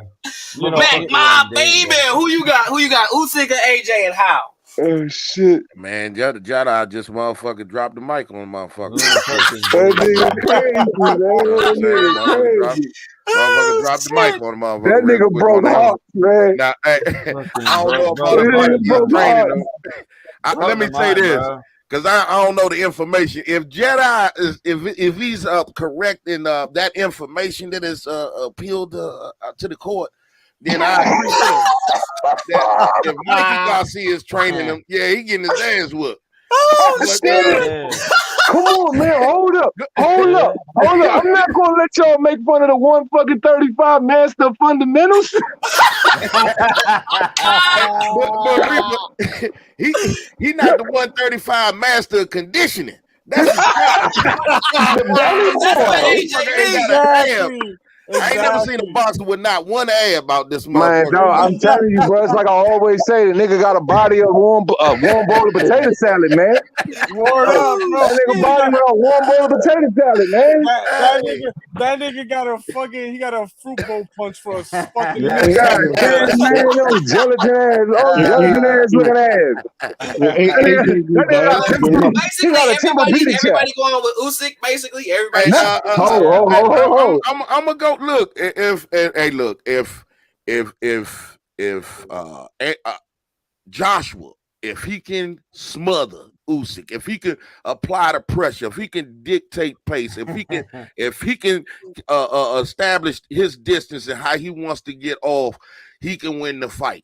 If he don't, it's over. He's gonna get his ass whooped. That's my thing. That's literally what I'm saying. If he motherfucker got me dying over here, man. Stop playing with me, Mo. So, but Pigeon. So we gonna hit up Pigeon. Pigeon, who you got? AJ or Usyk and how? Who you got, Pigeon? Pigeon, talk to him. Talk, Pigeon. Yo, listen, bro. I got fucking.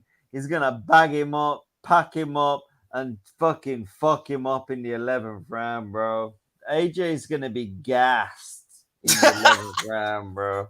That motherfucker's gonna walk out there like fucking a fucking Bill Burr on a fucking. He's gonna get done, bro. So everybody got pretty much Usyk, pretty much. Yeah, via stoppage or split or unanimous. Time out. I ain't say my piece yet. Okay. Before Reaper go with his piece, let me just say. Let the Reaper. I thought the Reaper was with Jedi. What's up with the Reaper? Somebody about to say something. Let him go. I'm just saying, my rooting interest, I'm going with Joshua. Go ahead. Yeah. Yo, listen. I like it. I like it. Wow. All right, man. So I got to come at this in a couple of different type of layers, man. I don't think people understand the magnitude of this event. And what I mean by the size of this event is like, it's a lot riding on the line here. Anthony Joshua demands a lot of star power, which means it demands a lot of eyes on the sport of boxing. Yeah. Like, it's just like, if he loses this fight, the sport of boxing itself is going to have to find a way to pick itself up. in a sense that the heavyweight division will be left void because I don't know if Usyk is going to be able to fill that 90,000 seat spot. But yet and still, I know that boxing shouldn't focus on the favoritism or the outside characters or the physique of another individual or his face type or space structure. If he's built like Adonis, I know we should focus on the winners, the psychopaths that go in there and get it done. Period. I know that. But at the end of the day, that's not how it was built. And when we live in a sport now where casual interpretation is everything, man, casual interpretation definitely appeals and it sets in AJ's direction. So it's just like I'm about the succession of the sport. That's why I root for AJ. Bro. Oh, don't cut me off. Don't cut me off. I'm cutting you off, bro. Don't cut me off. You're talking shit, bro. Let him finish his point. Hold on. Go ahead, Deuce. Man, this like my nigga, like my fucking like my nigga Lil Durk first single. Pigeon, this ain't what you want. Anyway, but like I was saying, man, the thing about it is, man, I'm a master when it comes to, you know what I'm saying, understanding the technique and, you know, the certain prowess of certain individuals. Usyk already owned this man heart and soul in the 12th round. He basically showed him that he can knock him out at will. But here's the thing. You don't go pick up Robert Garcia for nothing if you're not going to go for it. Right. So being a heavyweight, the guy who's truly bigger, and here's the thing I don't think people even take into consideration. Usyk never really felt Josh was punching that first fight. So we got a dominant, we got a coach who likes to put his guy on the front foot. If Mikey's doing it, I don't know, but I still think there will be some Robert sprinkled in there. And if Robert would do anything, it has to be a one-dimensional thought process is let that nigga put the pedal to the floor and go straight at him. Because if we look at Usyk history, we will know that if you look at the Michael Hunter fight, what happened? Yeah. Michael Hunter found all of his success when he went straight at him. Every other individual that's had any type of success with Usyk, they had to go straight at him. And we got to understand this too. Usyk has never been the most defensively responsible fighter. His chin is there. He is susceptible to be hit. Now, if Anthony Josh will catch him with that big punch, it could be night-night, but I don't rely on the punch. So if I had to put my money on it, I'm picking Usyk. But if I had to put it on the backbone of the sport of boxing, I'm picking Anthony Josh. Yeah, and I completely agree with that. I think if AJ can catch him early, he's fucked up, bro. Yeah, that's what I think. You know, I think he's going to go in there. I think he's going to try to cut off that ring, make that ring as small as possible, right? And just throw ladder. AJ didn't in the first fight didn't throw him mean intentions. Facts. It's like he wasn't angry or it's like he was just happy. Too much respect for Usyk. What he did in my eyes was he tried to fence him. He tried to fence him basically because he was the longer rangier fighter. He thought that he could live on the outside with the jab, and he thought that him being a heavyweight, possibly that jab was enough to wear him down. But the boxing IQ was too high, in my opinion. But why would you fence a fencer? Exactly. I think listen, Rob McCracken. That's why you would fence a fencer. Rob McCracken. Anthony Joshua. McCracken's a joke, bro. Exactly. I agree with you. Yeah, they completely changed. Sorry. They completely changed the style after Reese. After the Reese first fight, they changed this guy's style. 100%. AJ became, in a way, a more defensive-minded fighter, and that's not his game. That is not AJ's game. And it worked against Pulev. It worked against Reese in the second fight. Yeah, and he thought doing these same things would work against Usyk. Yeah, you can't fight everybody the same, dog. You can't fight everybody the same. Exactly. Yeah. Right, and here's the thing, bro. Anthony Joshua. This is the one thing that I think that this will always keep the fight 50-50. We remember when Derek Chisora and Usyk fought. Derek Chisora was swinging nothing but motherfucking landmines at this dude. And Usyk was running from them shits. He ain't want no parts of them because he felt a couple of them. Shut the fuck up. If Anthony Joshua gets in there and he just embraces his size, bro, fuck your chin, fuck thinking about getting knocked out, bro, you have to go for it. Point blank period. You gotta just press him. He's not going to embrace that, though. He's been given too many chances. He's had too many chances to embrace that. He's not embraced that. if AJ does that there and he blows his load in 4 rounds, or he goes all in for 4 rounds. If Usyk survives the first 4 or 5 rounds, it's a wrap. It's a riffy. Honestly, hold on. I'll give him at least 6, Brian. I'll give him the first half of the fight. I said 6. I'll give him at least 6. No, because Anthony Joshua didn't even wilt in the first fight. He was very much in tune with a high level jab throughout the entirety of the evening. No, he weren't. He weren't. He was throwing punches the whole night. The fight was high octane. He had to keep a jab out there to even try to match his intensity. Now, was he getting outworked, outpaced, beat all around the ring? Absolutely. But there were spots in it. Pigeon, man, Pigeon. I ain't overtalk you, bro. Like for real, like we can do this shit, but like I ain't overtalk you. So come on, dog. It's getting a little old. You know what I'm saying? Like at the end of the day, when it come down to this, bro, heavyweights is heavyweights and cruiserweights is cruiserweights, man. And at the end of the day, that division is defined by a punch. So at the end of the day, if you know you on your last leg and you got one life to live, I'm not saying go out there and do it the retarded way. I'm saying go out there and do it the George Foreman way. I'm saying go out there and do it the motherfucking Spence way. I'm saying go out there and do it go out there and do it the heavyweight way. You got to embrace the fact that, bro, you got to just get in there because I don't know how anybody could see it any other way. Because he can't fight him on the back foot. He can't go side to side with him. He can't sit there and try to play fake angles, feign him and all of that shit. Nah, he just got to get in there and dig. And it starts by being in the high guard, getting in the body, digging, coming upstairs, pushing that nigga back, owning him, mauling him, putting the forearm on him, just doing him dirty, period. You got to give him heavyweight work. AJ ain't a dirty fighter, though. That's AJ, right? AJ, for all the good abilities he has, he is not a dirty fighter, and he never has been. He should fight a little dirty, though. I know he should fight a little dirty, but that's not who he is as a person. I'm not saying you're wrong. I'm not saying you're wrong. That's what he should do. Right. But he does. I don't think he has that in him to be that. Right. As an older man, let me just interrupt. As an older man, I'm nearly 50 years old, and I watched all these fights. You guys weren't even born, but listen, you have to be able. This nigga said he was 50, like he been around since the beginning of time. Nigga, you are not a grandfather clock. This nigga act like he a grandfather clock or some shit like that. Like this motherfucker is a beacon of boxing history or some shit like that. Cut the motherfucking jizz, bro. You talking straight titty water right now. Yeah. Just let me finish. Why are you interrupting me, mate? Go ahead. Because you did it to me 3 times. I at least got to get you back once. Carry on. All right, okay, Pigeon. Give me what you gonna say, Pigeon. What I'm saying is nobody's putting their body weight on individuals, pushing them back like Riddick Bowe, like Evander Holyfield. Nobody's actually putting weight on guys. You used to have fucking Mike Tyson. You used to have Mike Tyson. He used to come. Everybody says Mike Tyson or this peekaboo bullshit. He used to put his weight on you. He's only a small dude, but he putting you in the corner, moving you around. Nobody's doing that these days, bro. That's a monster. I mean, right? Didn't Tyson Fury do that to Deontay Wilder? Yeah, he did. Yeah. The second fight. Yeah. I mean, that's what I'm saying. That's what I'm saying for the majority. Majority of boxing, people do it, but we got to stop acting like every freaking fight entertains the same style when you're standing across the blue corner and the red corner.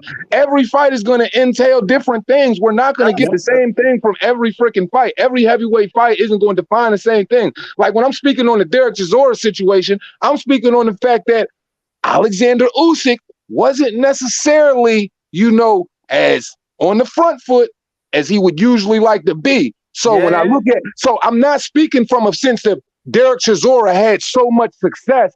I'm speaking on the little things where you find the weakness in the tape and you feed off of that. Right. And that's how you find success in the boxing match. That's the only way I look at fight. I look at everything in X's and O's. I ain't trying to toot no horn on Derek Chisora. Let's not try to play me out like that. I'm just saying there are certain things that Anthony Joshua are going to have to adapt from his other peers in the heavyweight division and embrace. You want to know what I think? He got to feel whatever he felt when Klitschko knocked his ass on the ground on Showtime. That's what he got to feel. Because he got to be that individual when he stood up. He got to feel that. He got to feel that. He got to feel that. He got to feel that this nigga just put me on my ass. Right. This, like, what did Devin Wayans do on White Hype? This motherfucker trying to embarrass me on TV. Yup. And like Chisora against Usyk. I had that draw, bro. Okay, well, I got my last topic that we got to cook on. Jet, I've been waiting the whole stream. Go ahead, Oh shit, it's about to get nutty. Oh, man, you got something to say about the Usyk thing before I... Yeah, I just wanted to address Brian real quick, and because Brian said that Anthony Joshua, that wasn't in him. That's not his thing to be dirty, right? Go ahead. And my thing is that it better be because it better be. Hold up, but that's what he said. He said after the fight, no more of this nice guy shit. No more of this. I'm motherfucking gangster. I'm from the street. I'm from this. I'm from that. So if you're going to talk that talk, you better get your ass in the ring and walk that walk, because that's what he said he was. I agree. Talk that block shit. Talk that boy. Talk at the block with the rock shit. Yeah, I agree with you. That's what he has to do. Can he implement that into a fighting style that doesn't if he don't, we gonna get on his ass because he talk that shit like that. You can't talk that's true. Yeah, and don't walk that shit because he say he gangster. There's some guys who are good at the tie-up game, right? There's some guys who are very good at the tie-up game. I don't know if AJ is good at even good at that, right? But I do agree with you. He has to put his weight on him. He has to push him around the ring. He has to be a heavyweight. Hey, guys, can I just make a disclaimer real quick? I just got to say this. It's only going to take me 1 second. Man, bro, I just wanted to say, man, all you gentlemen been absolutely great, man. It's been a motherfucking marvelous live. I've been having the time of my fucking life, man. Shout out to the whole chat, man. I hope y'all hitting the like button. It costs you nothing to hit that shit. So go ahead and run it up. And if you ain't trying to run it up, you can, you know what I'm saying, make sure you at least wipe your feet on the motherfucking rug and show some respect, though, in the comment section. That's all I'm saying. But anyway, back to the scheduled program. No doubt. Piece of blood boxing. Piece of blood boxing. What's up with blood? Blood. OG up in the house. Yeah, blood in the building. You see it. OG blood. You see it. Blood in the building. So now we got to cook on this Jake Paul shit, bro. Because in my opinion, I feel like B-Hop. I feel like the jig is up, bro. I feel like the jig is up. We was getting all that money because we was all at home and we had COVID and we didn't have nothing to do. We couldn't really do anything. So you was just trying to give us some sense of entertainment. And we grateful for that. Thank you, Logan Paul and KSI, for kicking that off. I appreciate you. Man, we in the Buck Roger years or something. We sound wild crazy right now. Right. Niggas in the Buck Roger years. But now all of a sudden, it ain't what it's supposed to be now. All your show ain't working like it was now. Cause I just saw I don't know if y'all saw the sparring match with him and Rockman. I don't know if y'all saw that. But you saw it? Buddy. Yep. Jake Paul is garbage, bro. He green. He green. He green. It looked like a professional versus a novice. That's what it looked like, right? It looked like a teaching spar. Right. He hella green. He don't got no footwork. He don't got no defense. He don't really bring nothing, no real tangibles to the sport. All Jake Paul is bringing is his fans, his eyes. And that's enough for you casuals. He bringing eyes. And eyes mean money. So as long as you bringing some sense of money, it don't matter if we get in the fights we want to see. You just bring some money because he's supposed to fight Tommy Fury. What happened to that? And bro, that ain't even necessarily all the way true, because all of the eyes people think they're getting from Jake Paul, the numbers don't, Matt, the numbers don't add up. So really, they selling that Tank Davis inflatable, Sonic balloon, man. Like that's all they doing. Like it's not real, So this shit about this. So this is what I think, really. I think they canned the fight because they knew that shit wasn't going to make no money. Tommy Fury, at least, he got a fan base. He was on, the reality show. You know what I'm saying? He's Tyson Fury's brother. You know what I'm saying? But we're in a generation right now to where people are worlds between knowing who Hakeem Rahman is and his championship reign wasn't that long. So at the end of the day, it's like, bro, how many people know who Hakeem Rahman Jr. is? How many people are really going to want to show up for that and even be interested in it, no matter if Jake Paul is in it or not, unless they try to promote that shit like Jake Paul is really taking on a real boxer and promote Hakeem Rahman. But once again, how many people know the soldier from the DMV? You feel me? You know what I'm saying? Can I go next? Go ahead, Jedi. All right. I'm about to blaze this nigga. Hey, but This nigga. look, I'm tired of this. I'm tired of Jedi, I'm man. tired of It's this killing me nigga, right man. now. I'm tired. I'm That tired. Bama just It is put a out He got official it, man. Jedi stream. Jedi MVP this He the live, man. He MVP. got it, You man. stole it. You stole Here we it. go. Hold Here up, we go. bro. All right. Hold up. So my bad. So all right. So this how it's gonna go down, right? This fucking Norse God in the face looking nigga want to come into boxing as oh yeah, I'm helping boxers get their potential and what they have, you know, as in money, right? But then you want to go pay Tyrone Woodley and everybody else like $2 million. But when it comes to Rockman, a real boxer, you want to pay him $250,000, but you're helping the sport of boxing, though, right? Yep. You're helping the sport of boxing, right? And then come to find out you pay $2 million. Is this shit on? $2 million fucking dollars to this nigga that KSI was going to fight for a fucking fake ass concussion. So you already had this shit in the works where you use the New York State Athletic Commission shit where a fighter can't come in and rehydration clause and all that bullshit. You knew what you were doing. You paid this nigga $2 million for some concussion fake ass bullshit. KSI and everybody else already fucking said it. And now all of a sudden, you bothering KSI, calling him a pussy when he was in his own lane. This nigga was doing his own thing. But you had to stick your nose in it because you were scared of a real fight. That's what happened. You fake Thor in the face looking ass nigga. You a fucking fraud, son. You know what I'm saying? You need to have several seats, a love seat, a motherfucking couch, beach chairs, nigga, a fucking Eldorado 1979, a fucking street bench. I don't care. Just sit the fuck down. You know what I'm saying? And to the rest of you female fighters out there, you know, Clarissa Shields and fucking Amanda Serrano, stop sucking this nigga dick because he bringing you money and disrespecting the sport of boxing and rolling with a clown like that. When you're supposed to be telling him, hold up, what about us? What about the motherfuckers on the undercard that lost this fucking money here? We trained and all of a sudden you're pulling out?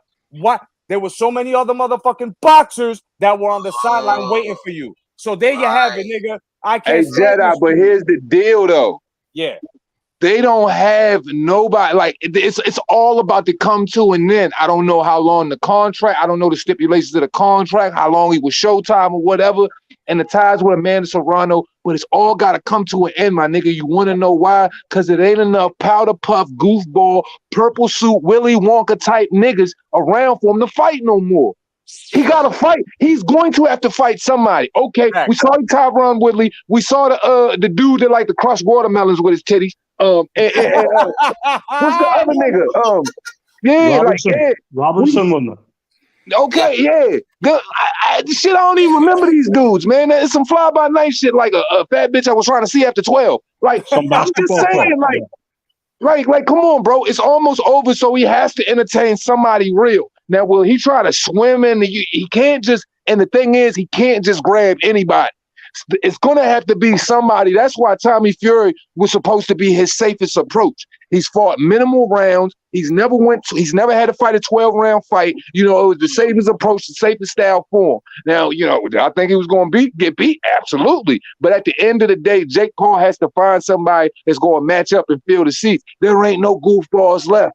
There ain't no goofball. There's no more shiny suit bad boy. You know what I'm saying? Mace getting caught in the car with the weird nigga type dudes left. That's true. You see, but this is where he fucked up because he never should have canceled that fight. It was a week before weigh-in. Did you guys know that that Rockman actually made a little weigh-in live for everybody to see that he made 206 pounds. It was 205. Just get this motherfucker on a bike for 45 minutes, bro, and he would have made 205. You know what I'm saying? This is what happened. He pulled out, bro, because he knew he was going to be able to make a fight. This is the thing you don't understand. Rockman is, compared to Jake Paul, and only Jake Paul is on an elite level. He knows how to drop. He knows how to gain weight, that is. You know what I'm saying? They got specialists. It's a science. He is a student of the sweet science. Yeah, Rockman money team. He been in the dog pound since he was a baby. You know what I'm saying? Yep. And the thing about Rockman is this. Like I said, bro, everything you just said, Jedi, is 100. And that's why, you know, it correlates with what I was saying earlier. Man, bro, they wanted to pull out of the fight. It was too much risk and not enough reward. And then Showtime probably wasn't even going to make pennies on the dollar. You feel me? So they had to find some way to skirt up out of there. Yeah. Get Jake Fraud out of boxing. Yep. Get Get him Jake out. Fraud out of boxing, right? This guy. All of this, he doing great things. Shit, I thought, it would be beneficial for the sport considering, the casual interpretation. But now I'm just thinking that, like, bro, it's getting too chaotic. We literally got people out this joint saying Jake Paul is the greatest fighter on Twitter and stuff like that. That's why I don't go on Twitter, bro. That shit turned my brain into scrambled egg, bro. Like, I gotta stay away from it. You know what this shit is like, gentlemen? Remember that shit in Pet Detective? Einhorn is Finkel. Finkel is Einhorn. He's like Finkel, is he? Please. Oh, shit. So, like, Ma, what you think about this Jake Paul Rahman debacle, Ma? What's your take on it? Where Mac, Ma, where you at? Oh yeah, I'm here, bro. I thought you called somebody else. No, it's only one mob in the building. It's only one mob in the building. Hey man, I appreciate it, man. Look here. I agree with you guys, but then I disagree with y'all. Let me say this.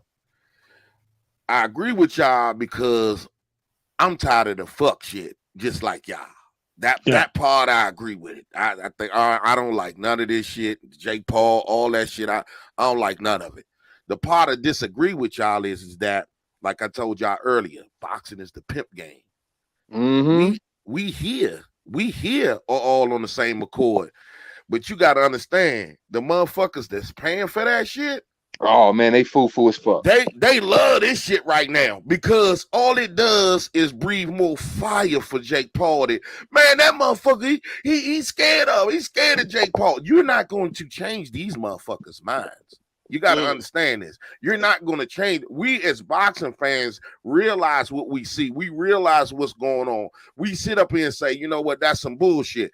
But the people that's out there paying for the fight, this doesn't do nothing but stroke his ego. This makes his flame even bigger because, Rahman was supposed to, but he pulled up out of the motherfucking fight. Jake Paul is this. Jake Paul is that. They got some people talking about Jake Paul the fucking GOAT. I mean, these motherfuckers just got gloves in the game of boxing.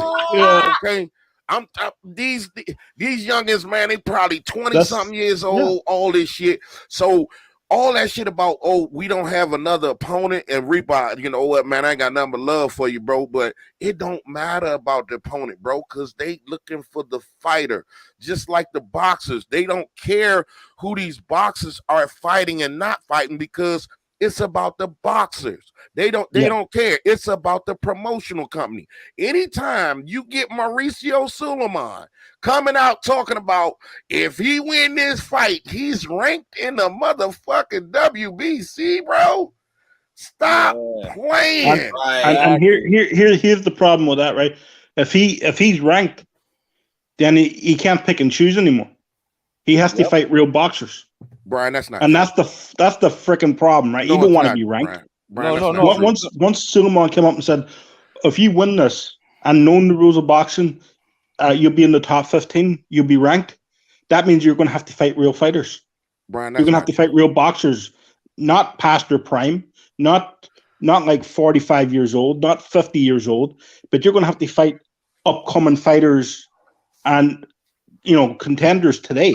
Right, so Brian, that's not true. I'll play the devil advocate. So basically, Mob, you saying that even if he gets ranked in the WBC, he still doesn't have to fight any of those ranked opponents. So you still believe that they'll still bump him up in the rankings, still fighting these fights that he's fighting now? No. That's not what I'm saying. I'm saying no. He's talking to me. Talking to him. Yes, that's exactly what I'm saying. I'm gonna tell you why. I'm gonna tell you what. Let me give you a perfect example. Keith Thurman. Mario Barrios never had a fight at 147. That motherfucker Keith Thurman beat him, and now he's the motherfucking what? Ranked number 1. You got over Mario, who's not ranked at 140. He never had a fight at 147. Is that the guy Tank Davis, the 135 fighter, beat at 140? Coming off a loss. Yeah. Tank beat him. He came off a loss at 140. He went up and fought Keith Thurman at 147. The first fight he ever fought at 147. And guess what? Now Keith Thurman is what? The number 1 ranked. For the WBC. Bro, this is pimp game. Y'all gotta understand this. This is I get pimp game, this bro. Not you, Reaper. I'm talking to Brian. This is the pimp game, bro. When you got the sanctioning bodies in here, they gonna do whatever the fuck they want to do. I understand. I'm not saying, right? I'm not saying he fights like the top guys, right? But he has to fight real boxers. That's all I'm saying, right? I see what Brian is number 30, right? He has to fight. He has to fight. He has to fight a certain level of boxer, which he's not ready for. If he does that there, and there's no payoff for these guys to, get knocked out, which honestly he's been doing so far. I'll just take a dive. We'll give you a few extra. We'll give you $1 million extra, whatever, right? Yeah. There won't be no MMA. Right? There won't be no MMA guys for him to fight. There'll be real boxers. I understand what you're saying now. I get what he's saying, but at the same time, I hear what Bob's saying too. Because look, bro, we just witnessed for 2 years straight the WBC just do what the fuck they want to do. I can go back, bro. I can think of the WBA and the what them doing the shit they want to do. I think about the Tank Davis, Albert Machado situation. There's so much shit that I can point to where I'm like, yo, these dudes legit do what the fuck they want to do. So anybody I think can become they can make anybody a professional boxer and throw him on BoxRec.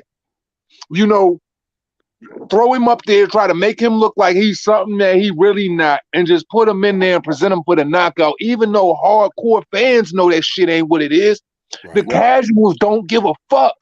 And I think that's the point he's trying to allude to. These casual fans are the ones that, you know what I'm saying, that the opinion has to really stick to. That a level of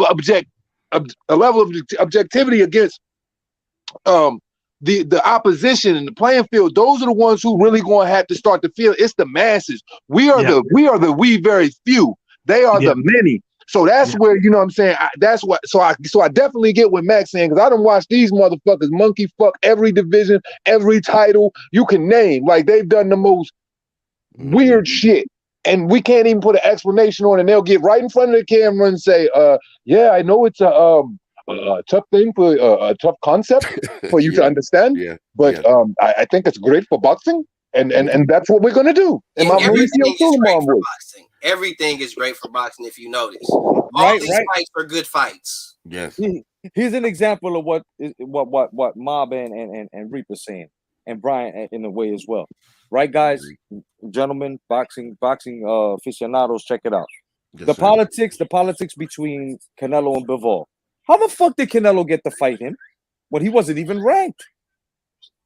How does Bivol does not get a shot at his titles, but Canelo already having what, 3 or being unified or whatever? 4. I think the WBA champion option though. Let's not forget that.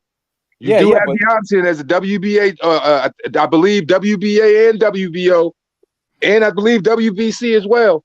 Right. I believe you do have the option as a champion to go up and challenge the champion in another division. Contradiction though, when Bubu Andrade, WBO champion, 160 pounds, wanted to move up and exercise his right to fight Canelo, they were saying no. But once again, DT3, that goes back to exactly what we were saying. They do what the fuck they want to do. Because Bubu Andrade was a different type of thing that they didn't want. They don't want no problems with that. I don't care what nobody say. Bro, if you go your whole life avoiding a fucking Rottweiler, at the end of the day, I gotta say, my nigga, you're scared of it. If you go your whole day life avoiding fucking eating fish, my nigga, either you're scared, you don't like the taste, you're allergic to it or something. So we gotta take 1 + 1 and equal up to 2 here. Like when we spoke on the movement, when we spoke on, the tricky athleticism and all of those things, these are the things we were alluding to when it came to Bivol. Why do you think I could pick Bivol to beat Canelo 3 years ago and have that same consistency through and through on my channel? Oh my God. Sam, here, right? I've been on Jedi's channel. I think I was on your channel a few months before, and I said Bivol box him, right? Bivol box him. My one thing is I hope they don't screw Bivol. That was it. For the politics. I hope they don't screw Bivol, right? Yeah. Because Jedi will tell you, right? I'm like, this guy purely outbox him. I'm on about Bivol purely outbox Canelo. Yeah. He'll beat Canelo comfortably, and the fact is Bivol could probably get screwed in this fight. That was my thinking going in. And how the fuck did they give Canelo the first 4 rounds? That means Because in Canelo some had to way do they one always three of the got to next. try to look. We just got to own it, man. Canelo is the life. Canelo is the lifeline of American boxing, and Anthony Joshua and Canelo are literally like the life force of boxing and its mega stardom itself. They are the big stars in boxing. So in some way, there's going to be some level of preservation when it comes to the cards for those guys. We the hardcores. We not naive to that. So it's just on us to convey this to our audiences, the ones who are casual, who don't understand. So when I'm speaking, I'm solely speaking for the casuals that might pull up in here. Salute to all of y'all. Welcome to the world of hardcore boxing, man. We don't give no fucks about holding no hands and sucking no titties. So at the end of the day, I just want them to get it. It depends on the police. I just got a question for Reaper on that one. Reaper, you're not even doing it on Super Nipple Sunday? Oh,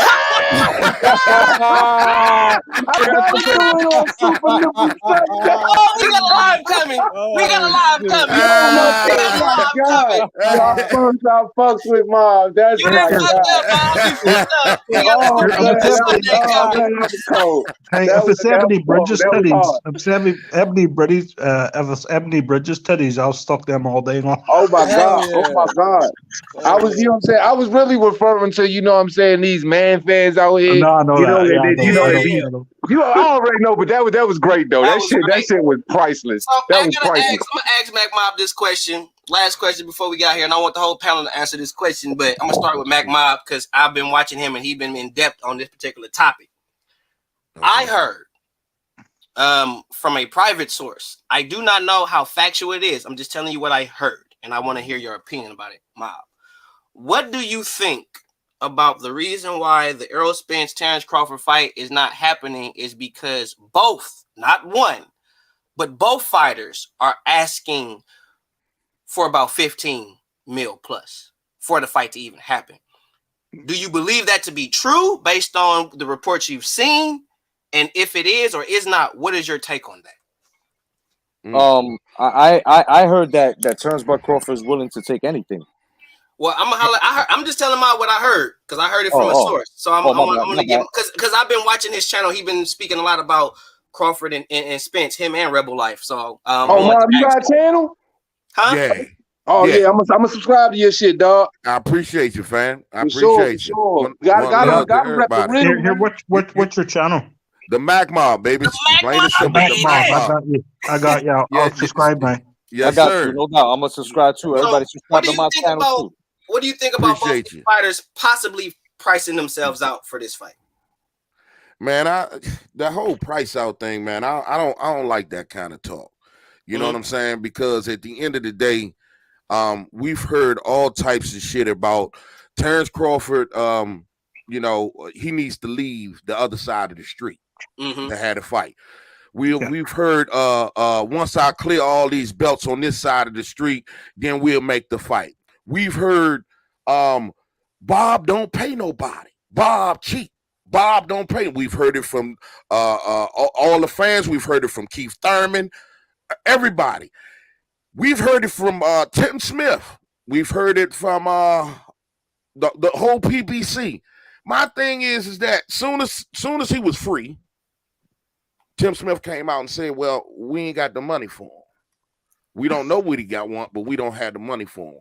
To me, I don't really think they really want to make the fight. And if they do, at the end of the day, they want to pimp the fucking fighters. They want to pimp the fucking fighters and not pay them what they want. They need to be paid. If you mean to tell me you got and look, I know Canelo and Spence and Crawford are not even in the same stratosphere when we talk about pay-per-view numbers, right?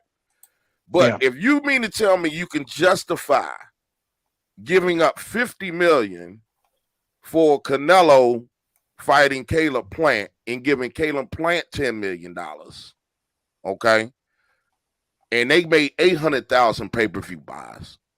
You mean to tell me we got Crawford, 150 and Spence pretty much 250, some shit like that? So you mean to tell me these guys not going to combine for what everybody want to see this fight for 400,000 pay-per-view buys?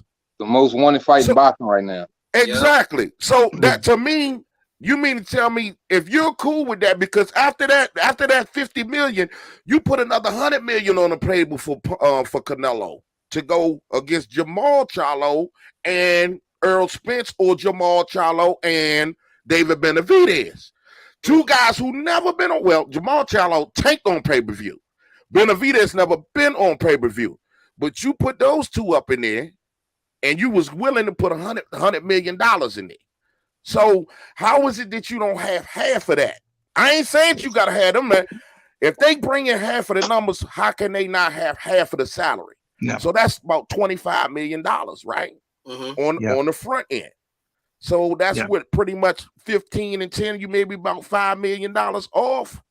So to me, if that's true, that's pretty much in the ballpark of, you know, I feel that they can pull off according to what they have been doing. Now, this is the thing.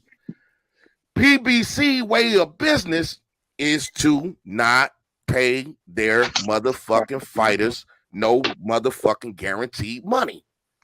And they want to do this thing what you call incentive. Who wants a fucking incentive contract, bro? If you're in the NFL, right? Do you want your guaranteed motherfucking money signing bonus and then you make me a salary? Or you want to take an incentive? No. I'll see what I get. Yeah, because the signing bonus is what make the player sign in the first place. Sign in the first place. And everybody over there. Earl Spence supposed to be this big star, this big pay-per-view draw, but he's getting what, 1.5, 2 million? Tank getting 1 million, 2 million. Who's getting this? Sean Porter left that motherfucker, went over there to went over the top rank, got $4 million. Terrence Crawford got paid 6.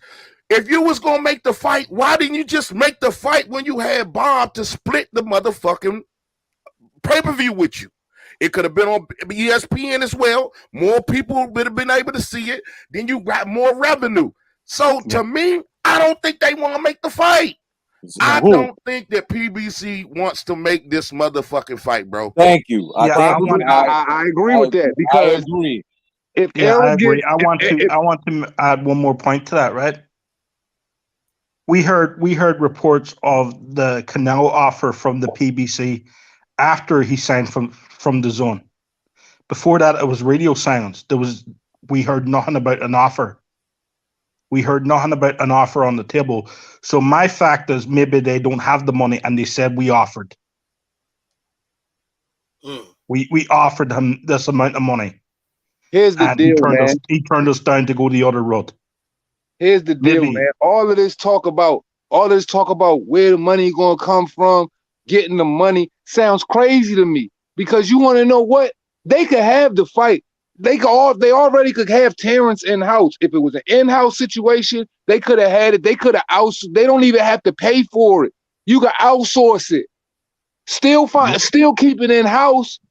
And then, do like other businesses do, put your portfolio together, show these investors your numbers, and then they're going to throw the bag up. See, the thing is, what really messed up with PBC is when they was losing all that money when Fox really invested in them. Because y'all remember, Fox even started taking over a majority of their operations because it was getting so bad. So at the end of the day, the money ain't even the issue. The issue is who's trying to protect who, and who doesn't want to see somebody's going to get devastated. And I do believe somebody in the upper seat is looking at this situation, because there are boxing minds behind those guys at the PBC as well. We got to think Floyd Mayweather over there too. He know damn well. Now, I don't care what anybody said. If Terrence get a hold of Errol Spence, they have to have a strong and glaring suspicion that he could get sparked in a way that could really cripple what they already invested in. I think they so invested in Errol right now, they don't even want to tarnish what they feel as though Errol is or can be.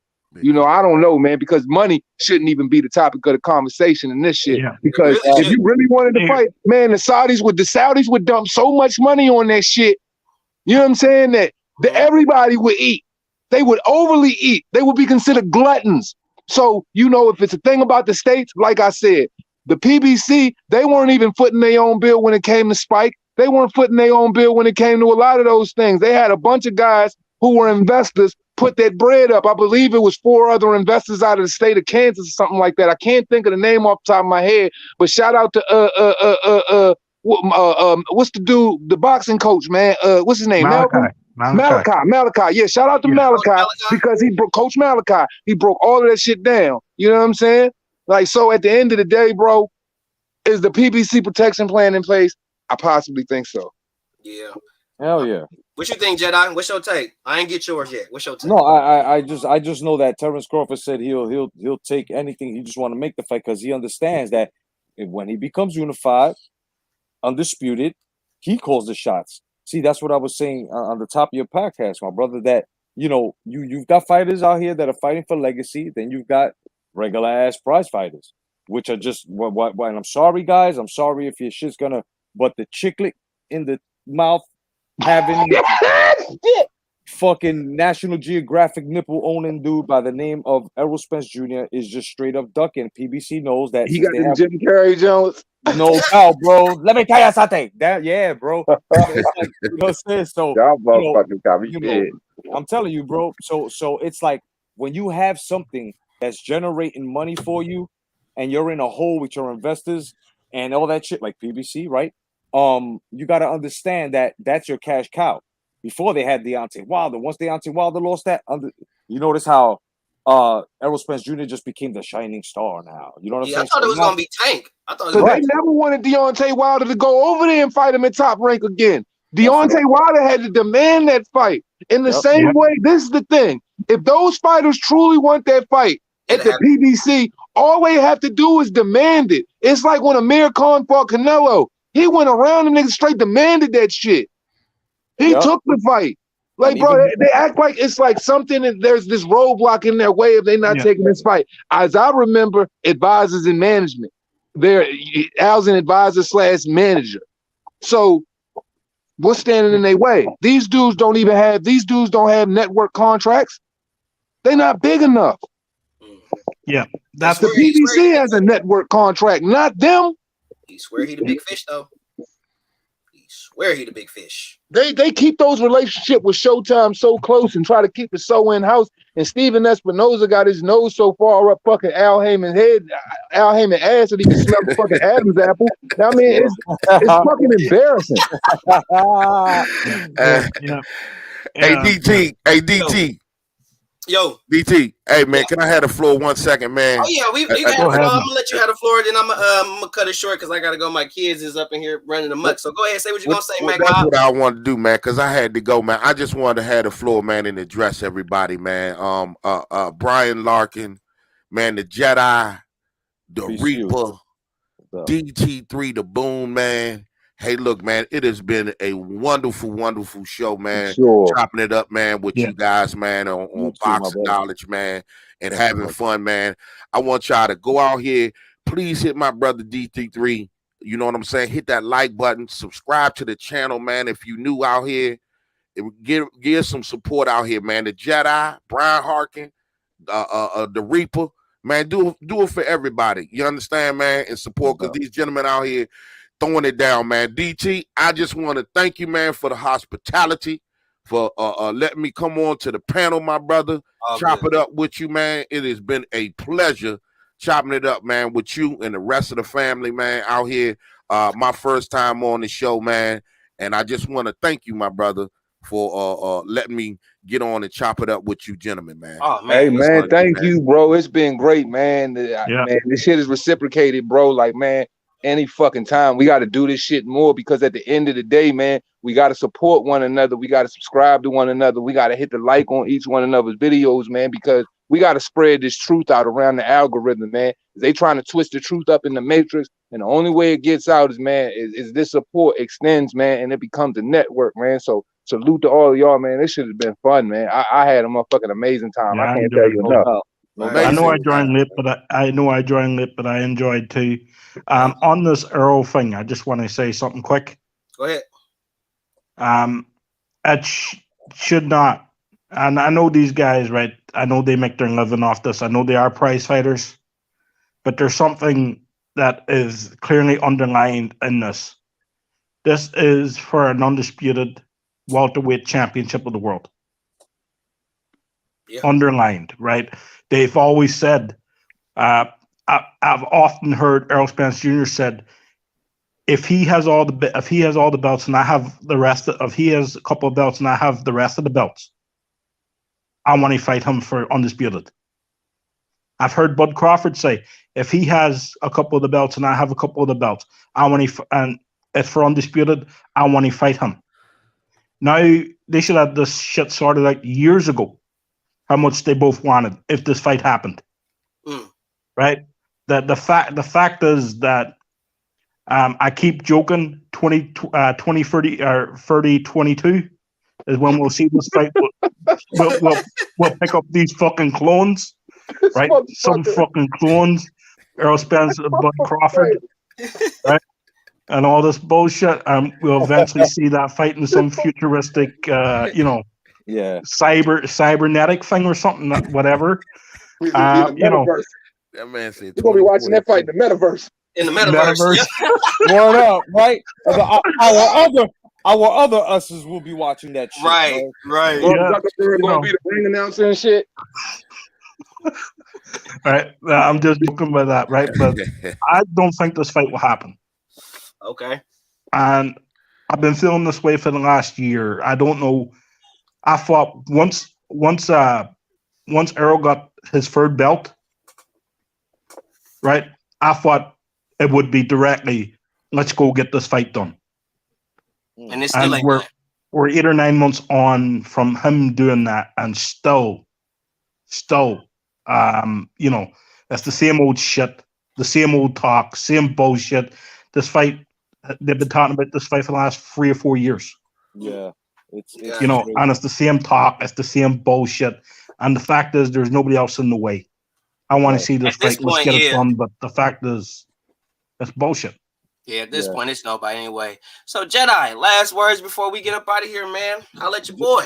Just want to say, man, DT3, thank you very much, man, for having me. No doubt, the Reaper. You know what time it is, my brother. My man, Mac Mob. Great meeting you, bro. I'm going to subscribe to your channel. I hope y'all subscribe to mine as well. And, of course, my brother, one of the 4 horsemen, Brian Hawkin. You know what I'm saying? Much love to you guys, man. And everybody in the chat, man. Check out DT3, the Boom Man. You know what I'm saying? Hit the like, man. Force choke the like. Fuck that. And just, you know what I'm saying?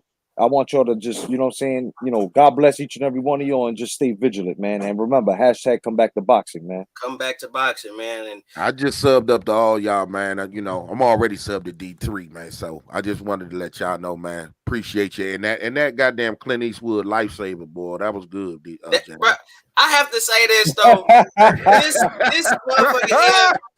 this motherfucker Jedi, he stole the show. If you missed this live, please, and shout out to the Playback Gang. Shout out to the Reaper for even coming up with the Playback Gang, because I didn't even hear the Playback Gang to that nigga. But shout out to the Playback Gang. I have to say, man, Jedi, you stole the show. You dropped the mic many times, man, and I'm grateful that you slid on here, man. And thank you for having me. I'm grateful for your truth. You the OG. Regardless, I know you my senior, so I always respect your boxing knowledge and your boxing prowess when it comes to boxing talk. Brian, you always welcome. I love having you on the show, man. You always give us a different opinion, and it's good to have a nice, different accent. You know what I'm saying, on the panel. Well, thank you, DT3, and thank you for having me too. It's all good, man. We need a little diversity in the world. I get tired of people thinking that because I'm black, I don't want nobody of any other denomination on my panel. Oh no, I take all denominations, man. Nah, that's fucking nuts right there. Like, man, we fuck with everybody. Every race, every creed. Like, look, bro, listen, man. A wise man once said, man, you know what I'm saying? White isn't a fucking color. It's an attitude. And if you ain't got the money, you ain't got the attitude. So I don't see shit when it comes to no race, no color. I see character. I ain't got the money. That's what it is with me. For real. And to the Mac Mob, baby. I've been watching bro for the longest, so you already know. I gotta give it to him. I appreciate you, fam. So if you haven't subscribed, man, to any of these guys, Jedi, Reaper, Mac Mob, man, feel free to go subscribe, man. And like I said to my boy Mac Mob, man, I've been watching you like a hawk. Only ones I've really been watching is you, Rebel Life. I've been catching Jedi when he go live, and my boy Reaper. I've been watching more of Reaper reels than anything. I ain't been watching too many of his videos, but I've been watching all his reels. I ain't been making no videos. Nigga be busy, man. Yeah. I get that. You know what I'm saying? I be dropping shorts just to let niggas know I'm still alive. I'm still out here kicking, doing I it. watch every last one of them You know bitches. what I'm saying? I watch It all still them don't bitches. cost a nigga nothing. You know what I mean? You know what I'm talking about? Yes, So, sir. For real, but yeah, man. But I just want to say this before I go, man. Oh, Like, yeah, man, you already know look, you man. in it. You already know you in it. This shit been absolutely sensational, man. It's been electrifying, man. It's been a whole Ric Flair, whoa, like on gun. Like, so, you know what I mean? I appreciate all these brother, man, Mac, man, Mob, man. It was great to fucking meet you, bro. Maryland motherfucking native, bro, man. The conversation's been great all across the board. And Yes, here's sir. one thing I just want to say about boxing, man.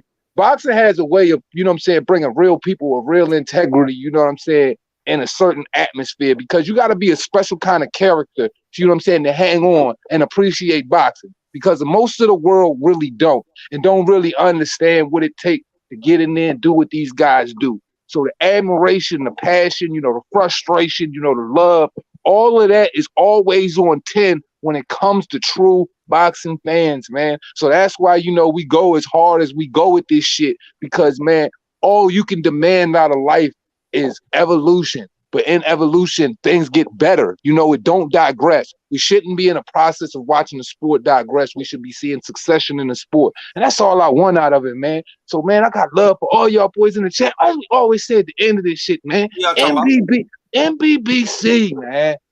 Mac Mob, man. The fucking boxing Jedi, man. My brother Brian Harkin, man. It costs you nothing. Pay a nigga no mind. Respect, yo. Respect. 100, y'all. Hey, Yeah. D-Town. I mean, DT. Yo. One thing before we go. What's up I got to say out there. God Squad. That's what it is, man. To Give the it, Mac DT. Mob, baby. We out this bitch.